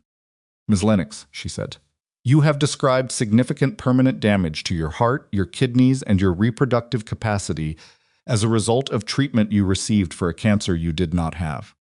Do you hold the hospital solely responsible for that damage? Zuri looked at the jury. The hospital made the error possible, she said. Someone paid to make sure the error happened. Voss objected. The judge sustained it on technical grounds. It didn't matter. The jury had heard it. She stepped down from the stand and walked back through the gallery toward the doors. And she did not look at Songjai again. And her heart was doing its irregular work in her chest, and her legs were steady. And the gray winter light was coming through the high courtroom windows in long, flat panels that illuminated the dust in the air and made everything look, for a moment, like something that would eventually be recorded and examined and understood. The jury went into deliberation on a Thursday afternoon. Zuri went home and sat in her kitchen and called her mother. Her mother answered on the first ring, because her mother always answered on the first ring when Zuri called, had always answered on the first ring, was the one person in the world whose availability had been constant and unqualified through all of it, the treatment, the legal battle, the long middle stretch where Zuri had been too exhausted and too private to let even her mother fully in. How did it go? Her mother said. I told them everything, Zuri said. A pause. Her mother's particular silence, the one that was not emptiness but fullness, that contained everything she felt and chose not to rush into words. Then it went right, her mother said. Zuri pressed her hand flat on the kitchen table. Yeah, she said. I think it did. The jury deliberated for 2 days. On Saturday morning, Zuri was at Anchor House when Yvette called. They're back, Yvette said. She drove to the courthouse. She sat in the gallery while the foreperson stood, and the judge asked for the verdict on the first count, conspiracy to commit murder, and the foreperson said the word guilty into the quiet courtroom, and then said it again for the second count, and again, through all of it. And each time the word landed in the room with the same flat finality, and Zuri sat with her hands in her lap and her heart doing its imperfect work, and listened to the architecture of what Songjai had built, being named and categorized and condemned one count at a time. 40 years. The judge read the sentence, and Song Jai stood and received it with the stillness she had expected, and the courtroom moved through the procedural conclusion of the thing. And then the guards were at his sides, and for one moment, one brief, unguarded moment, before they moved him toward the side door, Seong Jai turned his head and looked directly at her across the gallery. She did not look away. She met his eyes and held them, and did not move. He looked at her for a long moment. Then the guards moved him forward, and the door closed behind him, and Kwan Sanjong Jai was gone from the room and from her life and from the city where he had believed himself permanently untouchable. And Zuri Lennox sat in the gallery with her hands in her lap and breathed, and waited for what came after the end of the longest thing she had ever survived. The courthouse steps were cold in a way that went past weather. Zuri stood on them and felt the February air hit the front of her coat and did not move, did not reach for her phone, did not do the next practical thing that the next practical moment required.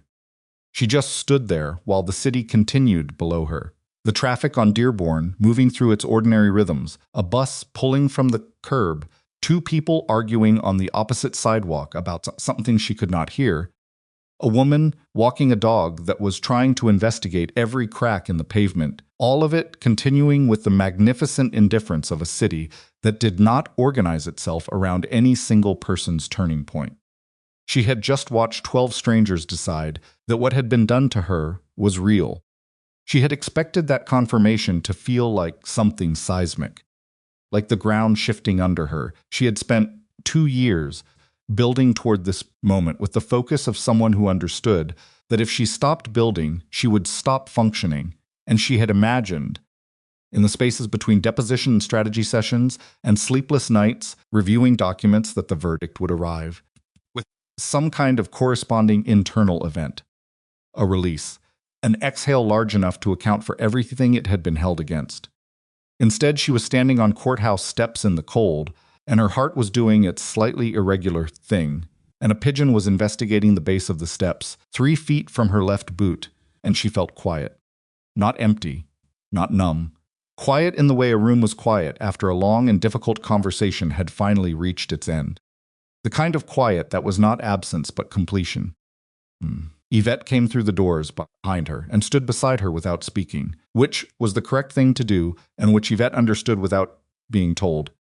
Because Yvette had spent 2 years reading Zuri's silences and understanding their different textures. They stood together on the steps for 2 full minutes. Then Yvette said, "Come on, coffee." They walked 3 blocks to a place that was not trying to be anything beyond functional plain tables, plain cups, the kind of establishment that had survived multiple recessions by understanding that what people actually needed was hot liquid and a place to sit and not be expected to perform anything. Zuri took her coat off and draped it over the chair and wrapped both hands around the cup and let the warmth move into her palms. Yvette sat across from her. The lawyer's eyes were doing their assessment, not clinical exactly, but thorough.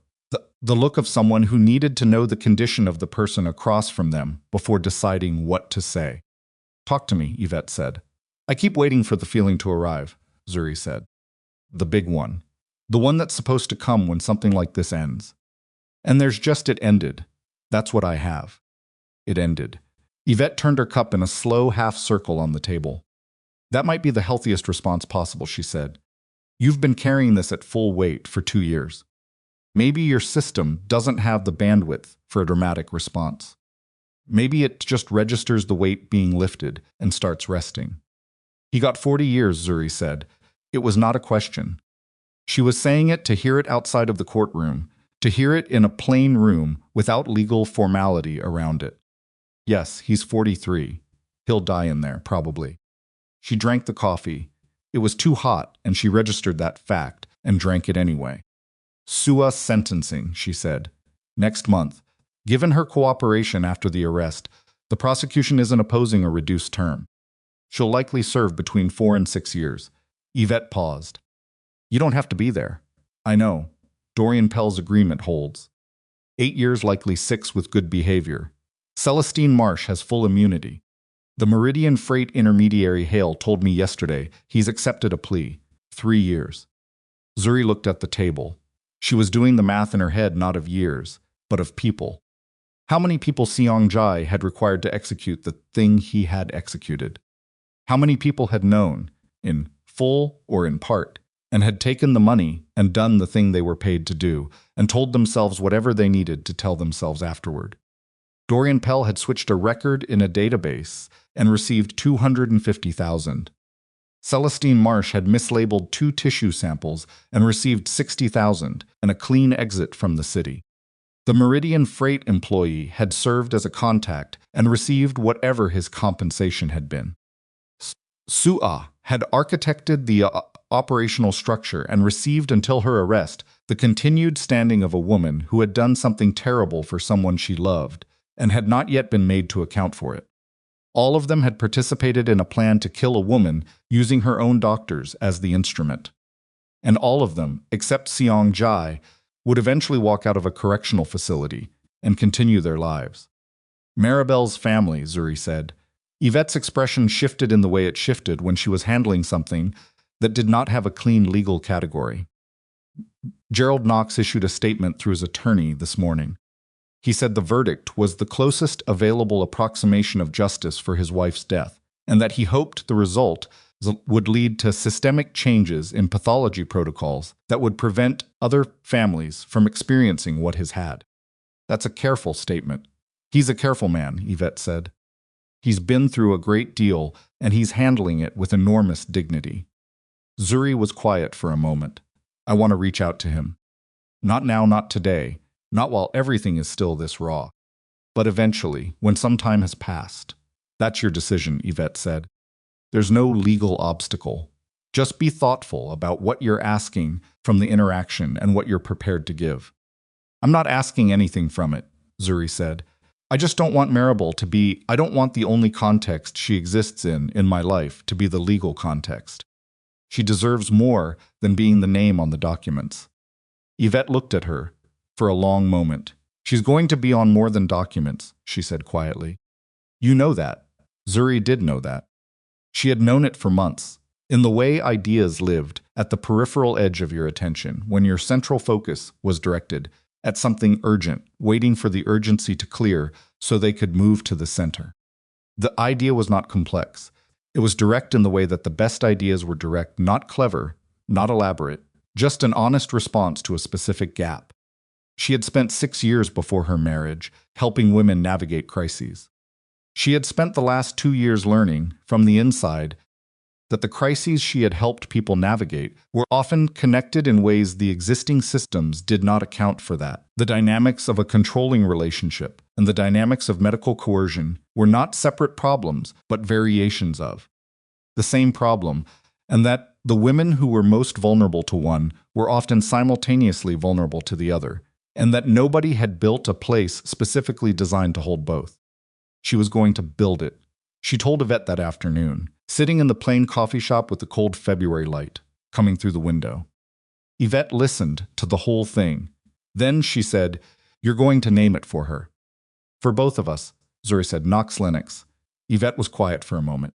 Then she said, "Tell me what you need from a legal structure perspective, and we'll start there." They hugged outside on the sidewalk when they left, which was slightly awkward and entirely genuine. And Zuri walked to the Elsen station through the cold, with her hands in her coat pockets and her breath making small clouds, and the city continuing its indifferent business around her. She took the train south. She had not planned to go to her mother's. She had planned to go home to the townhouse and sit with the quiet for a while and let the day settle into whatever shape it was going to settle into. But sitting in the orange plastic seat watching the city move past the elevated track windows, she found herself thinking about her mother's kitchen, about the specific smell of it and the specific quality of the silence in it, and the way her mother's presence had been, for 42 years, the one place where Zuri did not have to manage how much of herself was visible. She got off at the Englewood stop. Her mother opened the door before she reached the porch, which meant Dorothy Lennox had been watching from the window. A sound like green wood splitting, which meant she had been watching from since approximately when the verdict would have been announced, because Dorothy Lennox did not miss things. She'd seen She looked at her daughter on the porch steps with the look that had been taking inventory of Zuri since birth, the look that assessed everything and expressed what it found through the specific architecture of a mother's silence, which communicated more than most people's words. Then she stepped back from the door and said, "You look cold." "Get in here." Zuri went in. The house smelled like her childhood, like the chicken her mother made the real way, slow in the oven, and like the particular scent of old books and the cleaning product her mother had used on the kitchen floor for 30 years, and the ambient smell of a building that had held a family's life for decades. It was not a beautiful smell. It was better than beautiful. It was specific, and specific meant hers. And hers meant the one place in the world where she had never been an asset to be managed. They sat at the kitchen table, and her mother put food in front of her, and they ate together, in the silence that was not silence, but conversation of a different frequency, the exchange of two people who had known each other so thoroughly and for so long that the space between them was already full before either of them spoke. Her mother said after a while, "How does it feel?" Zuri turned her fork over in her hand. "Quiet," she said. "Like the room after a long conversation ends. Just quiet." "That's how it feels when something real finishes," her mother said. "You spend so long in the middle of it that the end surprises you by being small. Ordinary. You expect a door slamming and you get a door closing. I don't know what I do now." "You know what you do," her mother said. You've known since before you finished the legal case. You were just waiting to have room for it." Zuri looked at her. Her mother had a way of stating things that were true, as though they were already established, facts not as insights, but as obvious observations, which made disagreeing with them feel like arguing with arithmetic. "The center," Zuri said. "That's part of it. What's the other part?" Her mother looked at her steadily, being 42 years old and alive. "That's the other part. Just being here, eating food, talking to your mother, having a life that nobody else is managing." Zuri pressed the back of her fork against the table. "He's 43, she said. "He'll die in that federal facility." "Probably. I don't feel what I thought I'd feel about that." "What did you think you'd feel?" She thought about it honestly. "Something stronger. Something that matched what it cost." Her mother was quiet for a moment. Then she said, "Zuri, what it cost is still in your body, your heart, your kidneys. The children you won't have. That doesn't disappear because the verdict came in. The cost is permanent, and permanent things don't need a dramatic emotional response to confirm they're real." She paused. "What you feel about him being in prison is separate from what it cost. Don't confuse the two." Zuri sat with that. Her mother refilled her water glass without being asked. "The children," Zuri said. She did not say it with drama. She said it the way she said things she had been carrying for a long time, flatly, because the flatness was not emotional distance, but the particular sound of something that had been held too long to be expressed with full volume. "I know," her mother said. "I think about it differently now than I did during the treatment. During the treatment, I thought about it as a loss, something taken from me. Now I think about it as a fact, a permanent fact. And I'm trying to understand what a permanent fact is supposed to feel like versus what it actually feels like."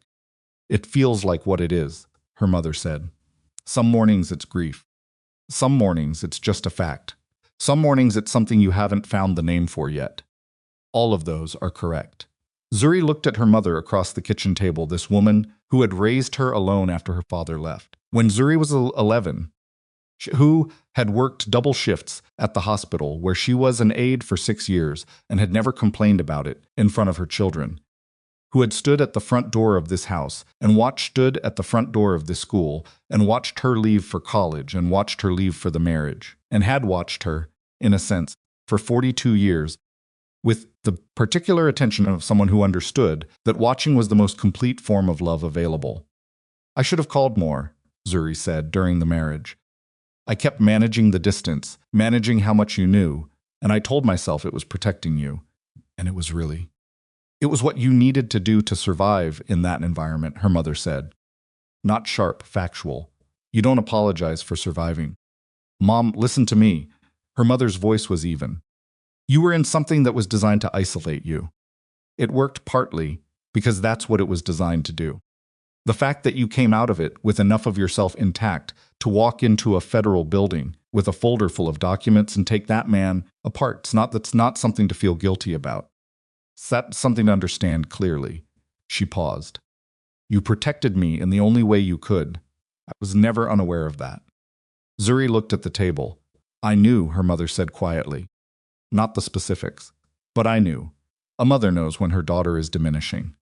I watched you over those years, and I watched you get smaller, and I didn't know how to reach in, and I had to trust that you would find your way out. I almost didn't. But you did. They sat with that.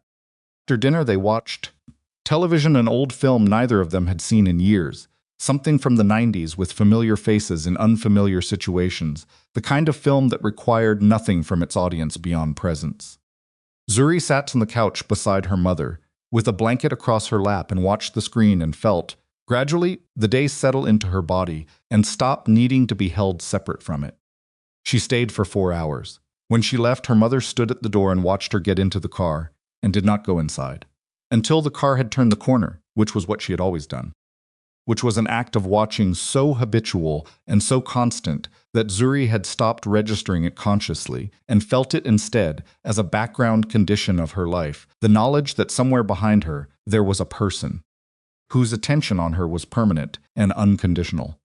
She drove north through the city. The lights of Chicago moved past the car windows in their winter configurations. The particular quality of city light in February, the way it reflected off wet pavement and low cloud cover and created a luminosity that was not warmth but was not cold either, was just the city being the city, doing what it had always done through everything that had ever happened inside it. She unlocked the burgundy door and went inside and stood in the front hallway in her coat. The townhouse was quiet in the way that buildings were quiet at night, not empty, but settled. The small sounds of pipes and wind and the building doing its structural work in the absence of activity. She had lived here for 4 years now. She had repainted the front door herself on a Saturday in the first spring, which had taken 3 times longer than she expected, and had required 2 trips to the hardware store for supplies she had underestimated. The result was imperfect. There were 2 patches near the upper hinge, where the cove gone back to fix it, because the imperfection was honest, and because she had done it herself, and that mattered more than perfection. She took off her coat and went to the kitchen and stood at the counter and did not make anything, just stood. Let the quiet of the building exist around her without trying to fill it or interpret it or manage it. After a while, she went to bed.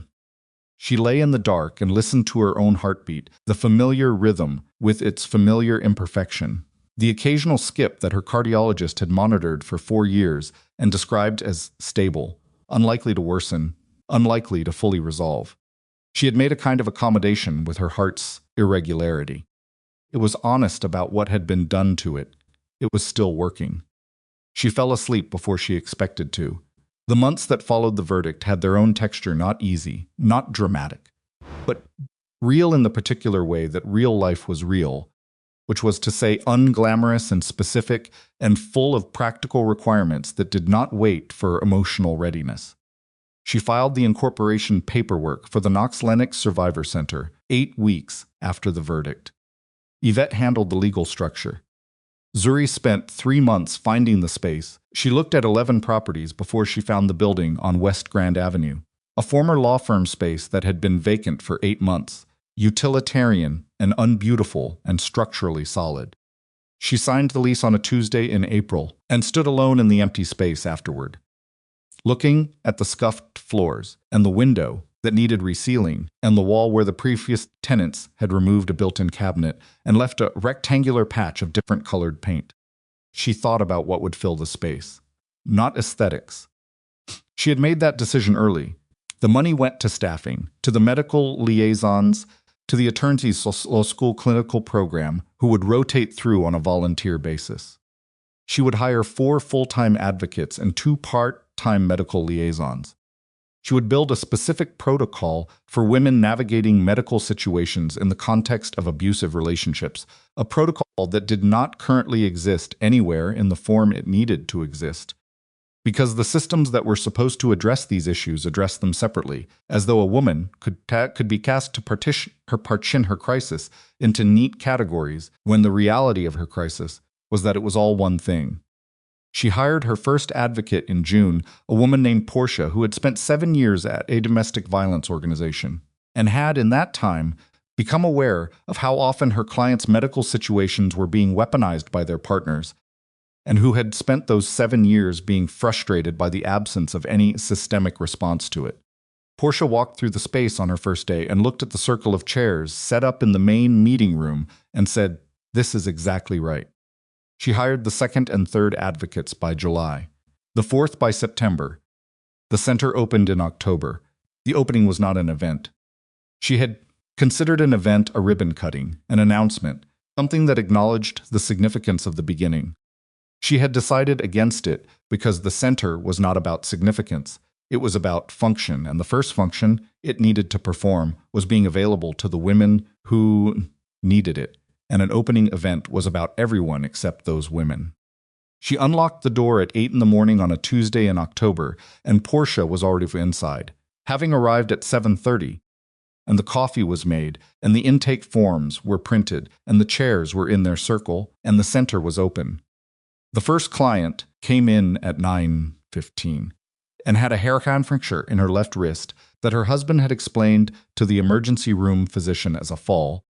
A sound had confirmed dumb because she had 2 children at home and she did not know what would happen to them if she said anything different, and she had been discharged with a splint and a follow-up appointment and nothing else, and she had found the center's number through a flyer. Someone had left in the hospital bathroom. She sat in the chair across from Portia, and she told the story in a voice that was careful, in the specific way that people who had learned to be careful became careful, monitoring its own volume, pausing to assess the room, watching the door. Zuri was not in the room. She was in her office doing paperwork. But she was aware, through the wall, of the weight of what was happening in the chair across from Portia, and she felt it the way she had always felt it, not as someone else's problem being processed from a professional distance, but as a real thing happening to a real person who had come to a real place that existed because of everything Zuri had survived, and that made it hers in the most direct possible sense. She stayed in her office. Portia knew what she was doing.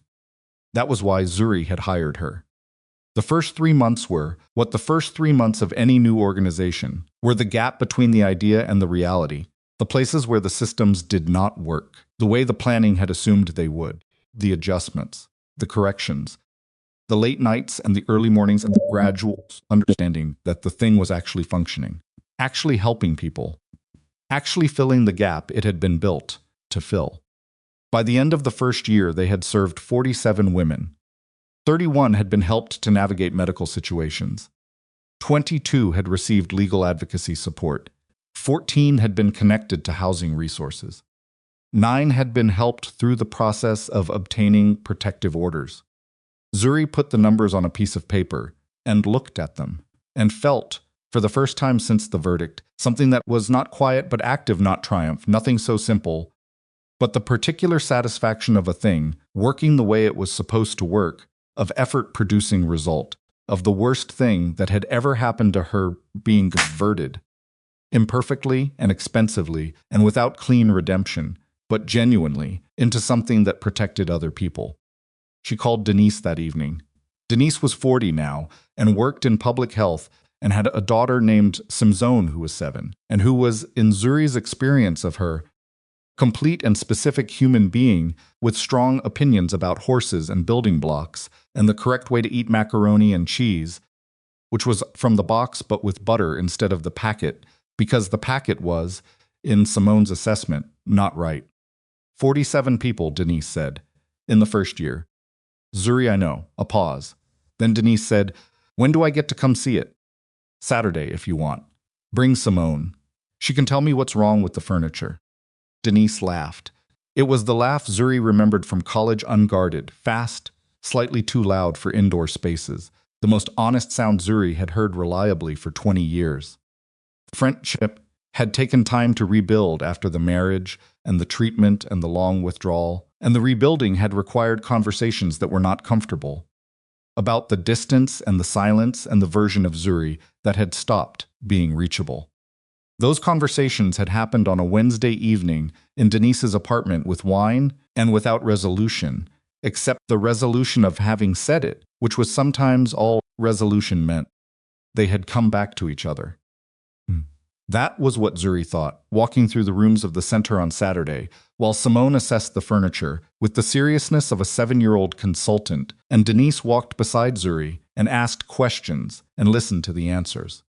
They had come back to each other in the way that people came back to each other after long distances, not unchanged, not as though the distance had not happened, but real, present, choosing each other again with the full awareness of what choosing meant. Simone stopped in the doorway of the main meeting room and looked at the circle of chairs. "This is where people talk," she said. It was not a question. "Yes," Zuri said. "About hard things?" "Yes." Simone considered this with the expression she wore when processing new information. Then she said, "The chairs should be more comfortable," and walked on. Zuri stood in the doorway of the meeting room and thought about all the circles of chairs she had sat in over her professional life, the community rooms and the crisis centers and the support groups, the specific quality of the silence before a circle of people who had come to share. Something difficult began to share it, the way that silence held potential and weight simultaneously. She had built this. From the worst thing she had ever survived, she had built this. Gerald Knox called on a winter morning, 18 months after the verdict, on a day when Zuri was at the center reviewing the expansion proposal for the federal health equity grant. She looked at the numbers she did not recognize, and something in her, some instinct that had spent years reading unknown quantities, made her answer. "Is this Zuri Lennox?" A man's voice, careful, measured, carrying the particular quality of a person who had chosen each word before speaking it. "Yes, who is this?" "This is Gerald Knox."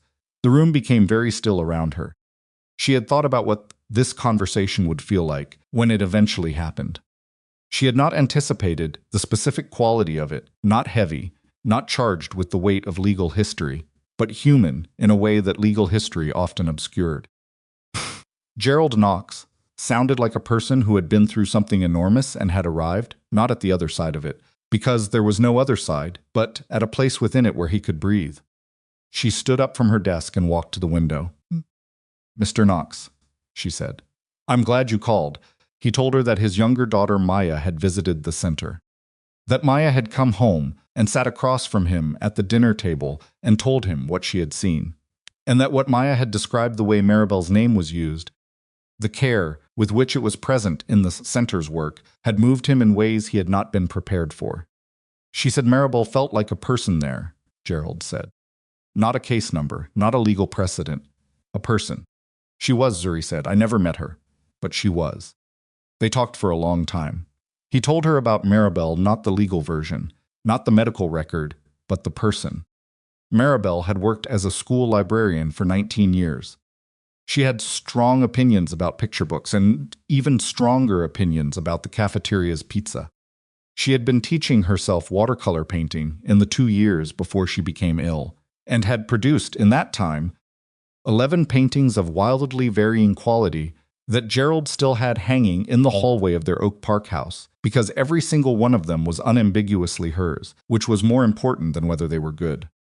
She had wanted to see the Pacific coast. Not for any specific reason, she had just always wanted to see it, and they had always found another trip to take first, which was the specific tragedy of always meaning to do something, eventually. Zuri listened.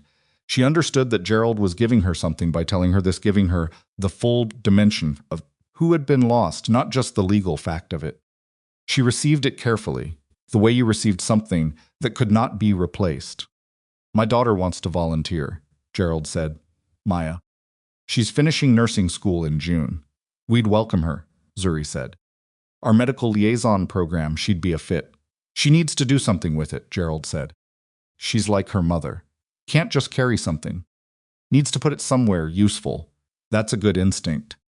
A silence. Then Gerald said, I want to tell you something, Ms. Lennox, and I want you to hear it the way I mean it. Go ahead. I don't think you owe me anything. I thought about this call for a long time, and the thing I kept coming back to was that I didn't want you to be carrying any sense of debt toward Maribel or toward me. What happened to her was not your fault. Nothing in this was your fault. The fault belongs to the people who planned it, and the people who executed it, and nobody else. She pressed her hand flat against the window glass. Thank you, she said. The words were not sufficient, and she said them anyway, because they were honest. When the verdict came in, Gerald said, the thing I felt was I felt like I could put something down. Like I had been holding something up for 2 years because I needed to see it through, and when it was finished, I could finally sit down and let my arms rest. He paused. I wanted to call and tell you that you made it possible for me to set it down. That matters, Miss Lennox. Whatever it cost you, that matters. She stood at the window for a moment after they hung up. The street below was mid-morning ordinary, a delivery van. 2 people walking quickly, a bare tree and a concrete planter, doing what bare trees did in winter, which was nothing, which was endurance. She thought about Maribel painting 11 wildly varying watercolors in a hallway in Oak Park. She thought about the way Gerald had said every single one of them was unambiguously hers. She went back to her desk. She opened the grant application and picked up where she had left off. Maya Knox started as a volunteer in August, 6 weeks after finishing nursing school. She was 26 years old and had her mother's quality of stillness, not her father's careful measurement, but something quieter, an attentiveness that expressed itself not through words, but through the quality of her presence in a room. The way people in waiting rooms visibly relaxed when Maya sat beside them. She was good at it from the first week. Zuri watched her work without interfering, the way she watched all her staff work without interfering, which was a discipline she had developed by acknowledging that her instinct to manage was not always in service of the people she was trying to help, and that the best thing she could do for her staff was hire them well, and then trust the hiring. Maya had been at the center for 3 months when she knocked on Zuri's office door one afternoon and stood in the doorway with the particular posture of someone who had something to say and was deciding how to begin. Sit down, Zuri said. Maya sat. She was quiet for a moment. Then she said, Can I ask you something personal? Yes. Do you feel like what happened to you and my mother was connected? In the way you think about it? Like one thing, or like 2 separate things? Zuri looked at her. She had thought about this question in its various forms for years, and she had arrived at an answer that was not clean, but was honest. I think the plan was aimed at me, she said. Your mother's death was a consequence of that plan, not a separate act. The person who arranged the switch needed a sample that would convincingly show stage 3 cancer. Your mother's sample was chosen because it fit that requirement. So in the clinical sense, yes, it was connected. It was one plan. Maya's jaw was slightly tight. He chose her, yes. He looked at her pathology results and decided she was useful. Yes. Maya was quiet. Then she said, Does knowing that change what you feel about the fact that you lived, and she didn't? Zuri took a breath. It was not a simple question, and she did not give it a simple answer. It doesn't change the fact, she said. It clarifies the nature of the injustice. It doesn't make the distribution of outcomes fair. Nothing makes it fair. She paused. I carry your mother's name on this building because the unfairness needs to be present in the work. Not as guilt, as acknowledgement. She was here. What happened to her was real. The work the center does is partly because she didn't survive, and I did. Maya looked at the desk between them. Her eyes were bright in the way that meant she was holding something in, which was her choice, and Zuri respected it. She would have liked this place, Maya said finally. Tell me about her, Zuri said, not for any official reason. I just want to know. And Maya told her. She told her about the school library and the picture books and the cafeteria pizza. She told her about the watercolor paintings in the hallway. They're genuinely not all good, Maya said, which was the first time Zuri had heard her laugh, and about the Pacific Coast trip that was always the next one. She told her about the specific way Maribel could make a grocery run feel like an adventure, and the specific way she could make silence feel full, which was not a quality Maya could explain, but which she had felt, in the absence of it, every day since her mother died. Zuri listened to all of it. The call about Seong Jai came 5 years after the verdict, On a morning in January, when the light through the center's windows was the thin flat white of deep winter, the kind of light that illuminated without warmth. Zuri was at her desk, reviewing the year-end numbers the center had served 231 women in its 5th year, which was not a number she had projected in the original plan, and which she allowed herself, quietly, to feel something about before moving on to the budget review. Yvette's name appeared on her phone. She answered. "He died this morning," Yvette said. No prelude. She set down the budget report. "Heart attack," Yvette said. His attorney was notified by the facility. He was 49. She said nothing for a moment. "Are you there?" Yvette said. "I'm here," she said. "I'm trying to find out what I feel about it." "Take your time." She looked at the window, the thin winter light, the street below. A man walking with his hands in his pockets, his breath making small clouds. A woman carrying a bag of groceries in the crook of her arm, walking quickly somewhere to be. Kwan Seong-jai was 49 years old and dead in a federal facility, and the street below her window continued moving through its ordinary business, and the center continued its ordinary morning around her, and her heart continued its imperfect rhythm inside her chest, and the world had not changed in any of its dimensions to account for the fact. She thought about the dining table, the folded hands. The words, "a seriously ill wife is a liability I can't manage." She thought about the bathroom floor. She thought about the courthouse steps in February and the quiet that had arrived when it was over, and she understood that the quiet she was feeling right now was the same quiet, just further along. More settled. The quiet of something that had finished its business so completely that even its ending arrived without drama. "I don't feel much," she said. "I know," Yvette said. "Is that wrong?" "No," Yvette said. "I think it means you finished with him a long time ago. His death is just paperwork." After she hung up, she sat at her desk for a while. She thought about the $15 million worth of insurance policies that had been taken out on her life.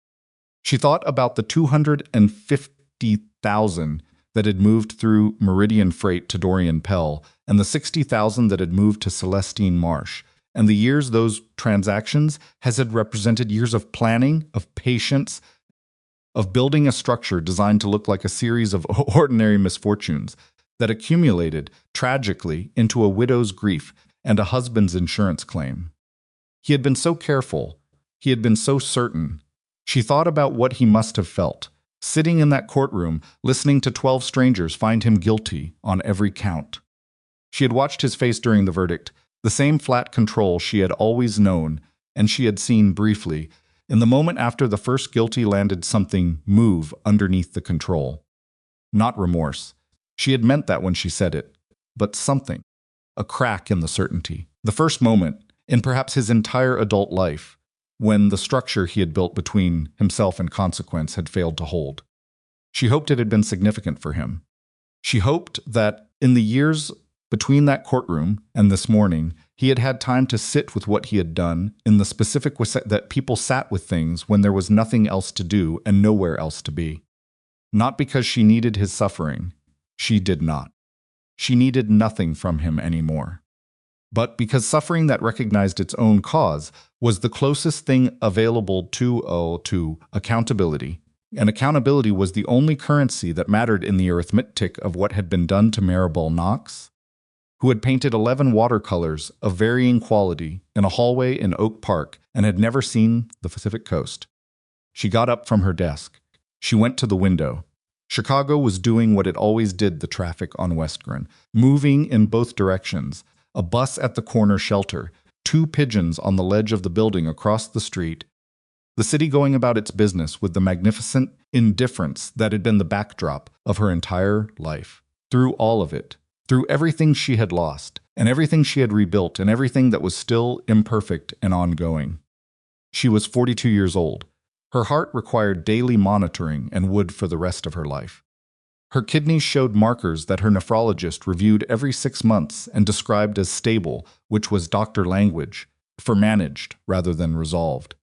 Some mornings she woke with a fatigue that was not ordinary tiredness, but the specific fatigue of a body that had been asked to do too much with damaged infrastructure, and she had learned to recognize those mornings and adjust accordingly rather than pushing through them the way she had pushed through everything for most of her adult life. She had permanent damage. She carried it the same way she carried everything now, not with resignation, not with the performance of acceptance, but as a fact of her body that required accommodation and did not require apology. Her body had been used as a weapon against her and had survived being a weapon and was still doing its daily necessary work, imperfectly and persistently. A sound like green wood splitting, and she was not going to pretend that the imperfection was not there, and she was not going to let the imperfection be the most important thing about her. She looked at the scar where the IV line had entered her arm 9 months in a row. She looked at it the way she had learned to look at it, directly, without flinching, as evidence of what she had survived, rather than evidence of what had been done to her, which was not a distinction that came naturally, that she had arrived at quickly, but which was the difference between the past owning her forward and her owning it. Behind her, through the door, she could hear the center's morning continuing voices in the hallway, a phone being answered, at the front desk, the sound of the coffee machine, Portia's voice saying something she could not make out to someone she could not see. She turned from the window. On the wall behind her desk, the photographs covered most of the surface. 5 years of accumulation, each one a specific face, a specific story, a specific person who had come through the door on a difficult day and had found, if not resolution, then at least the beginning of a direction. Women who had left and women who were still working toward leaving. Families who had navigated medical crises and sent photographs as a form of gratitude that did not require words. Staff at the center's annual gathering, each year a slightly different configuration, new faces beside the familiar ones. Maribel Knox was in the upper left corner. The photograph Gerald had given her Maribel in a yellow dress at someone's backyard gathering, laughing at something off camera, alive in the full unguarded way that people were alive when they were not expecting to be photographed, when they were just in the middle of an ordinary afternoon being themselves. Zuri looked at her. She had looked at that photograph many times over 5 years. Early mornings before anyone else arrived, late evenings after everyone had left. The days when the work had been hard, in the specific way that work involving human suffering was sometimes hard, when the gap between what the center could do and what the situations required was too visible, when the arithmetic of damage did not balance against the arithmetic of capacity. On those days, the photograph was not comfort exactly. It was something more honest than comfort. It was the reason. The specific, irreducible reason, not an abstraction. A woman in a yellow dress laughing at something in a backyard on a summer afternoon who had deserved the Pacific coast and had not gotten there. A sound like green wood splitting who had deserved to know what was growing inside her and had been denied that knowledge for reasons that had nothing to do with her and everything to do with what someone had decided she was worth. Zuri had never been able to make that fair. She had made it present. She had made it count. She had turned it into 47 women in the first year and 231 in the 5th year, and a medical liaison protocol that had been cited by 2 other organizations as a model for replication, and a young nurse named Maya Knox, who sat in hospital waiting rooms with frightened women and helped them ask the right questions, because she knew from the inside what it cost to have the wrong ones go unasked. That was not justice. She had known from the beginning that justice was not the correct word for what was possible. It was the refusal to let what happened be only what it was. She picked up her coat from the chair back. She had a client meeting at 10. A woman named Renata, not Gerald Knox's daughter, a different Renata. A woman from Wicker Park who had spent 8 years in a marriage that had cost her most of what she had started with and was now trying to understand how to navigate a medical situation her husband had been controlling the information around for 2 years. Portia was leading the session. Zuri was sitting in as a secondary presence, not to facilitate but to listen, because sometimes the most useful thing she could do was be another person in the room who understood from more than professional experience what the woman across the table was describing. She put on her coat. She looked once more at the photograph, in the upper left corner of the wall. She had told the truth about what happened to her. She had built something real from the wreckage of it. She had kept the name of a woman she had never met on a building that existed because of both of them. And inside that building, on any given Tuesday morning, there was a circle of chairs and a room full of people doing the slow and expensive and imperfect work of making exits visible to people who could not yet see them. That was the life that the dining table and the divorce papers and the bathroom floor and the courthouse steps had led to. It was hers. She walked out of her office, pulled the door closed behind her, and smoothed through the center's hallway toward the morning meeting room, where Portia was already setting up, and where a woman named Renata would arrive in 20 minutes, carrying the weight of 8 years that she had not yet put down. The Korean mafia boss who had believed himself permanently untouchable was dead at 49 in a federal facility, and the people whose silence he had purchased had served their terms and returned to whatever remained of their lives. And Dorian Pell's 6 years were finished. And Sue A's 4.5 years were finished, and Celestine Marsh lived somewhere in Illinois under her maiden name, and whatever that cost her, she paid, without Zuri being required to calculate it. All of it was finished. What remained was this hallway. This building on West Grand Avenue, with its scuffed floors and its imperfect renovation, and its circle of chairs in the main meeting room, and Maribel Knox's photograph on the wall of a woman's office, and the sound of a coffee machine and Portia's voice and the front desk phone and a January morning thin with winter light coming through the windows, and a woman in her 40s walking through it all toward the next person who needed what she had learned to give. She had not been supposed to be here. Someone had spent a great deal of money and an extraordinary amount of deliberate cruelty to make sure she was not here. She was here anyway. She pushed open the meeting room door and walked in and sat down, and outside the windows, Chicago continued its January morning in every direction, and the life that belonged entirely to her continued its imperfect and persistent and real work of being lived.